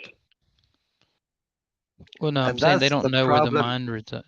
They don't know where the mind resides. Mind resides, yeah, but that's a much simpler concept, but that's not what you said. Oh, I thought it was. I thought I said they didn't know the mind resided in the brain. Yeah. So they thought the mind was in the gut. So it's like when we say go with what your gut says. And so like if God says love your neighbor with all of your heart or something like that, well, it might sound like, well, you can't love somebody with your heart, but the concept is easy. It's that you should love your neighbor, right? But then there are other difficulties, like in Numbers 27, the daughters of Zelophehad, they come up to Moses, right? And they're sons of from the clans of Manasseh, and they said, our father died in the wilderness. He is not among the company who has gathered themselves here against the Lord's army of Korah, but he died for his own sin. He had no sons. Why should the name of our father be taken away from his clan? Because they were really big on this, like, inheritance, property rights thing. And Yeah, then names like we he are today. and then so Moses, instead of going like, here was what was ordered, he goes to God and like it says that he takes their case to God, these women, and then it says, and the Lord said to Moses, they are right. He was just like, yeah, they're right. Well, like, give them the possession. So they were given the possession of the inheritance But amongst their it father's didn't brothers. get into the laws, right? I'm sorry. It didn't get written into the laws. Well, no, they are given the land as Yeah, they're yes, transferred the those inheritance. two girls are, but later on, other girls can't inherit. Well, no, with Ruth, right? Ruth was a foreign. She was a foreign Moabite, and her husband died, and when they moved back to Israel, she married Boaz, and the property transferred through her as if she was part of his lineage, and so I, she I actually would, became a yeah, citizen. I would say having that story in the book of Numbers would probably have given precedent for later judges who had similar cases, that they would be able to apply that and say, okay, in this case, God said to give it to him, so That's right. Yes. hopefully they would be able to use their discretion in future cases to look back and say, okay, in this unusual circumstance, we can allow the woman to inherit the property. Yeah, I think you're right about this. Because a lot of people look at some of the laws and they go, "Oh, these are the once and for all laws." But how laws work is like you said, there's got to be a precedent. So people hated to bring about laws without some type of prior um, antecedent, Because and so they always were that's looking what for these case judges laws. do. And I'm Exactly. going to Judges So say, look at guys, and apply the law to different cases. we got about 5 more minutes, so we're going to have some good back and forth. If you want to join us, it's still going to be 5 more minutes, but come on and we'll let you have an outro. The link is still in chat, but afterwards we'll be heading into the Discord. But yeah, guys, it's been fun. And before we go, anything for each other. So I brought this up because this is the chapter you guys were The talking book about. from the book of Numbers. Yes. I remember this because Joshua replaced the leader of Moses. That's my Cliff Note version of why I remember this chapter. hmm yeah, well, I just brought it up because it's not one. It's one where some random women come to Moses and like, how could this be fair? And it says Moses took their case to God, and God was just like, yep, they're right. And I always thought it's odd, because it just seems like Moses is just handing down these laws, but um, as John Walton put it, it's like not all he doesn't think you should look at the laws as how most people do. Like when it's like, how presuppositionalists will take the thing about what is it in Proverbs where it says answer not a fool according to his folly, that whole thing. Right. And then, well, the And next verse later says on, it says answer a to, cool. and It's like the yeah, next according to their verse. It folly. says Yeah. answer them according to their folly, or they'll be wise in their own eyes. And it's like, what? And he explains it, and he's like, well, yeah, these aren't like laws how we're looking at them. They're wisdom. These are list of wisdom so that people are like, look, this would be really good in some situation. And then the next verse that contradicts it is like, this would be really good in some situation. So he's just like, looking at it like they're wisdom sayings. They're just like sayings you know, of wisdom to them. They're primitive. But I mean, I agreed with you guys for the most part as far as I've heard. But those are also not like atheist contradictions in the Bible. It's not like we are saying you can't have this and that. It's Mhm. we, we, we just think the whole thing is silly. Oh, that's fine. Yeah. Well, that's out of the internal critique. I mean, yeah. If you want to just come out of it, No, yeah, no, yeah, that's no. fine. But I just did jump out of Yeah, that's fine. Yeah, I mean, I don't Like want to the blame I you. even the internal sometimes, critique is that even as an atheist, I we can watch don't like see debates between how canons the and yeah, take a Jim. position on it. I would just say, even as an atheist, I can watch a debate on, Christian doctrine, and I can take a position, even though I think it's all nonsense. But I can even Yeah, put sure. myself into it and still, you know, have an opinion, even though I'm not. I don't think any one side is, you know, Yeah, I often do correct that. in an ultimate sense. I Yeah, can say, do I think the Bible supports the Trinity or a oneness model, even though I don't think it exists at all? But I either can one, still right? take a position on that. Yeah. Yeah, I defend atheist views all the time in Discord against other atheists, and I'm like, no, it doesn't work out because of this. And they're like, well, wait a second, you believe in God, and I'm like, it doesn't matter. I'm taking the atheist position, the other one, and just like I do that all the time, just to, take the other position. No, But but James, as you say on the Trinity, I don't even understand the concept. I think that's the point of it. I think that's I don't think any Christian that you'll come across is actually going to tell you that they have a good understanding of it. And yeah, No, but if you do the sort of slide off on we do understand the three being one. That's not a problem at all. huh. But Well, I how don't think are any they Christian all would say right? three But beings. yes, but how are they all separate? But they are, because Jesus died on the cross. The Holy Spirit and God didn't die on the cross. Yeah, I'm not. I don't think. I mean, I don't Are think you a Amy wants us to get Christian? into this. Yeah, I mean, I would just. Are you I a like to be. Trinitarian? Yeah, but I see what Amy put in the side So chat, so I'm sure did she's did not wanting us to go God down that and the road. Holy Spirit die on the cross with Jesus? I'm sorry. You have one cross, you have one Jesus. Huh? Where is the Holy Spirit and God? Where are they? They I think they are God's. the same thing, right? If we're talking Trinitarian theology, they're the same thing, right? Well, no, they're different persons. So, but I mean, I look at Yes. it as Paul put in the Carmen Christi, All Philippians no, chapter 2. it's not Pauline at all. Well, I was saying, I was just quoting a verse. Yeah, Philippians chapter 2. but I'm not saying it from Paul. Oh, okay. No. The problem is,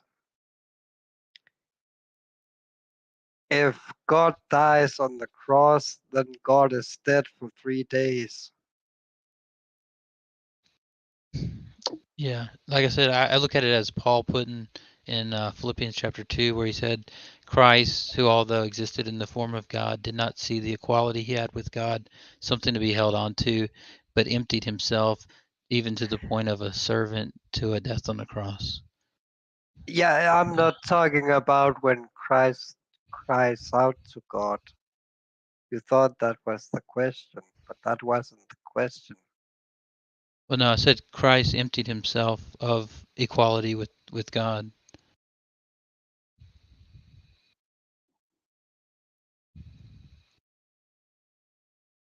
So they were only two for 3 days. So it was a duatarian for a few days. They weren't a Trinitarian Yeah, well, I hate when to have Jesus came in was here and dead. distracted you guys from the law and stuff. I No, didn't. but I'm just trying to figure it out. So Yeah, no And I worries. would, When I will. Christ Okay, so Flum, if you want, finish your point, and then Converse can make a response, and then everyone will have their actual final responses in the outros. But we can keep on talking about these subjects in the Discord server in the after show, and I like Converse was saying, we'll have more podcasts come on more, and I will we'll all get spicy about theology because I like that stuff too. Sure. But That's a okay, spicy meatball. Flum, it did sound like you wanted to have one more question though. So if you have one more question, and then I'll let Converse if he wants to respond to it, and then he'll be starting us out on our outros. but it's kind of a difficult question. Okay, so it's going back into Trinity. That's okay. No. Yeah. It's that discussion, but Okay, it's well, then we will wait to Roll be into the outro. continued. That's right. Yeah. you can pull the outro now, and we'll Yep, take we're gonna send the mime in. We are going to bring in the mimes. I just want to send Nephilim, God equals the square root of -1. I Oh, I saw a thought it whole was gonna be bunch of Nephilim free. people, Oh. Nephilim free. Pavel, We haven't seen hide Robert, or hair of him in a while. Stripper Liquor. Sending love to everybody out there who just joined us, and everyone who's been with us as we have been Thanks for Skeptic joining Bible us, guys. studying on the 10 Commandments remix. It has been fun, and like James said, we are bringing in the mimes. Super straight.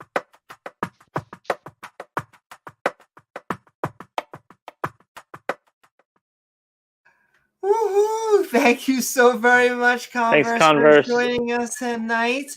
Like I said, we have been Skeptic Bible studying on 2 chapters of Deuteronomy 5 and 6. And then I want to thank you for the theological back and forth. Where can people find you, and what are your final thoughts? Oh yeah, it's well, I don't need much of a outro. I I think that you guys should read, and I just think people should take it in its ancient Near Eastern context, and a lot of the views of when looked at from a Western fundamentalist reading do seem kind of odd, and so I pretty much can agree with you guys on that. And also, I guess the last thing I'll just say is that when people come in and make cogent arguments, I notice this on a lot of streams, and I've been well accepted actually by a lot of atheist communities, and but I see all the time when somebody comes in and makes coherent arguments and they're willing to spend time in like chats with people. I spend most of my time in chats with people that don't agree with me. Earlier I went into a chat and it was just a bunch of Christians like basically just patting each other on the back, and it's just I don't like that environment. I like to spend time with people that maybe can teach me something. So I would just say a lot of times when I do that, or when I see others that are bright and willing to do that, I just notice that it's like a lot of times it's oh, here comes this guy to apologize for his God again, and just like a bunch of trollish type stuff. And it's like, it should be more welcoming. It should be like, oh, good. Somebody's here to hang out with Theological us, discussion. and yeah, it should just be about, not about like the personal stuff. I always see, a disagreement on theology or something. It's like cognitive dissonance and Dunning-Kruger and all these terms get thrown up, and psychological analysis and all. And so anyway, I just think that it should be just a better conversation. So I see it on the theist side too. I should just say that. Exactly. For We are having me. just looking for #better conversations. There we go. Absolutely. Right, Thank you, Converse. Yeah, thanks for having me. See you guys. Thank you so very much, Converse. And we are moving right down the line and then heading out to the Discord server, the link of which in the description below. But Flum, we have been Skeptic Bible studying on Duderonomy on chapters 5 and 6 with the 10 Commandments remix. I hope you had a good time. And of course, what are your final thoughts? Well, like I said, it was just moving, not killing a few spots up, like to the top of the list. And then we had like a hangnail with Converse, but like, how is the Trinity when Jesus goes out? Is it only two left? Or I don't know.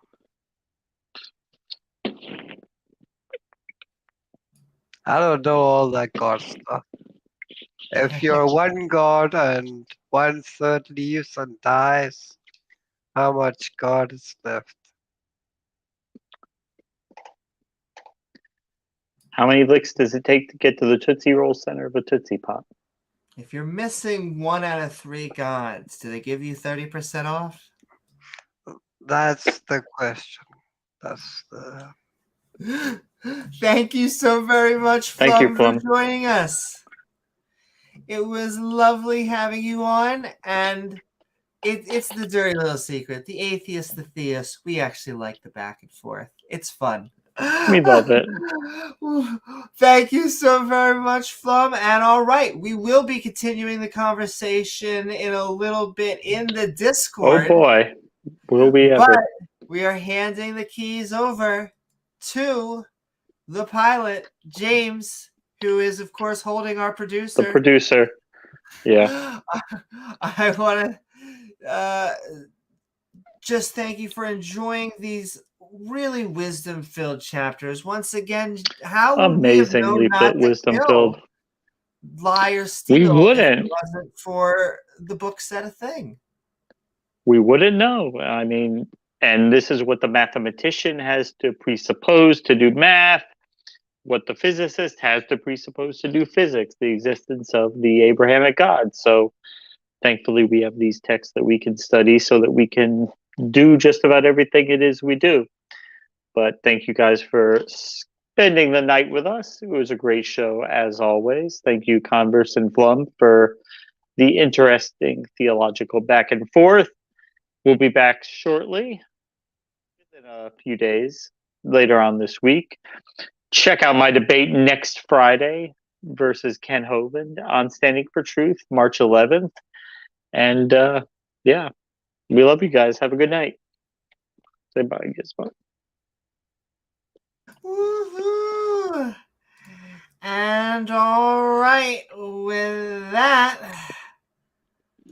I do hope you all had a fun time on this episode of Skeptic Bible Study 10 Commandments Remix, where tonight we continued the Book of Dudes as Moses again spoke the 10 Commandments to the Israelite. Shmishmalite.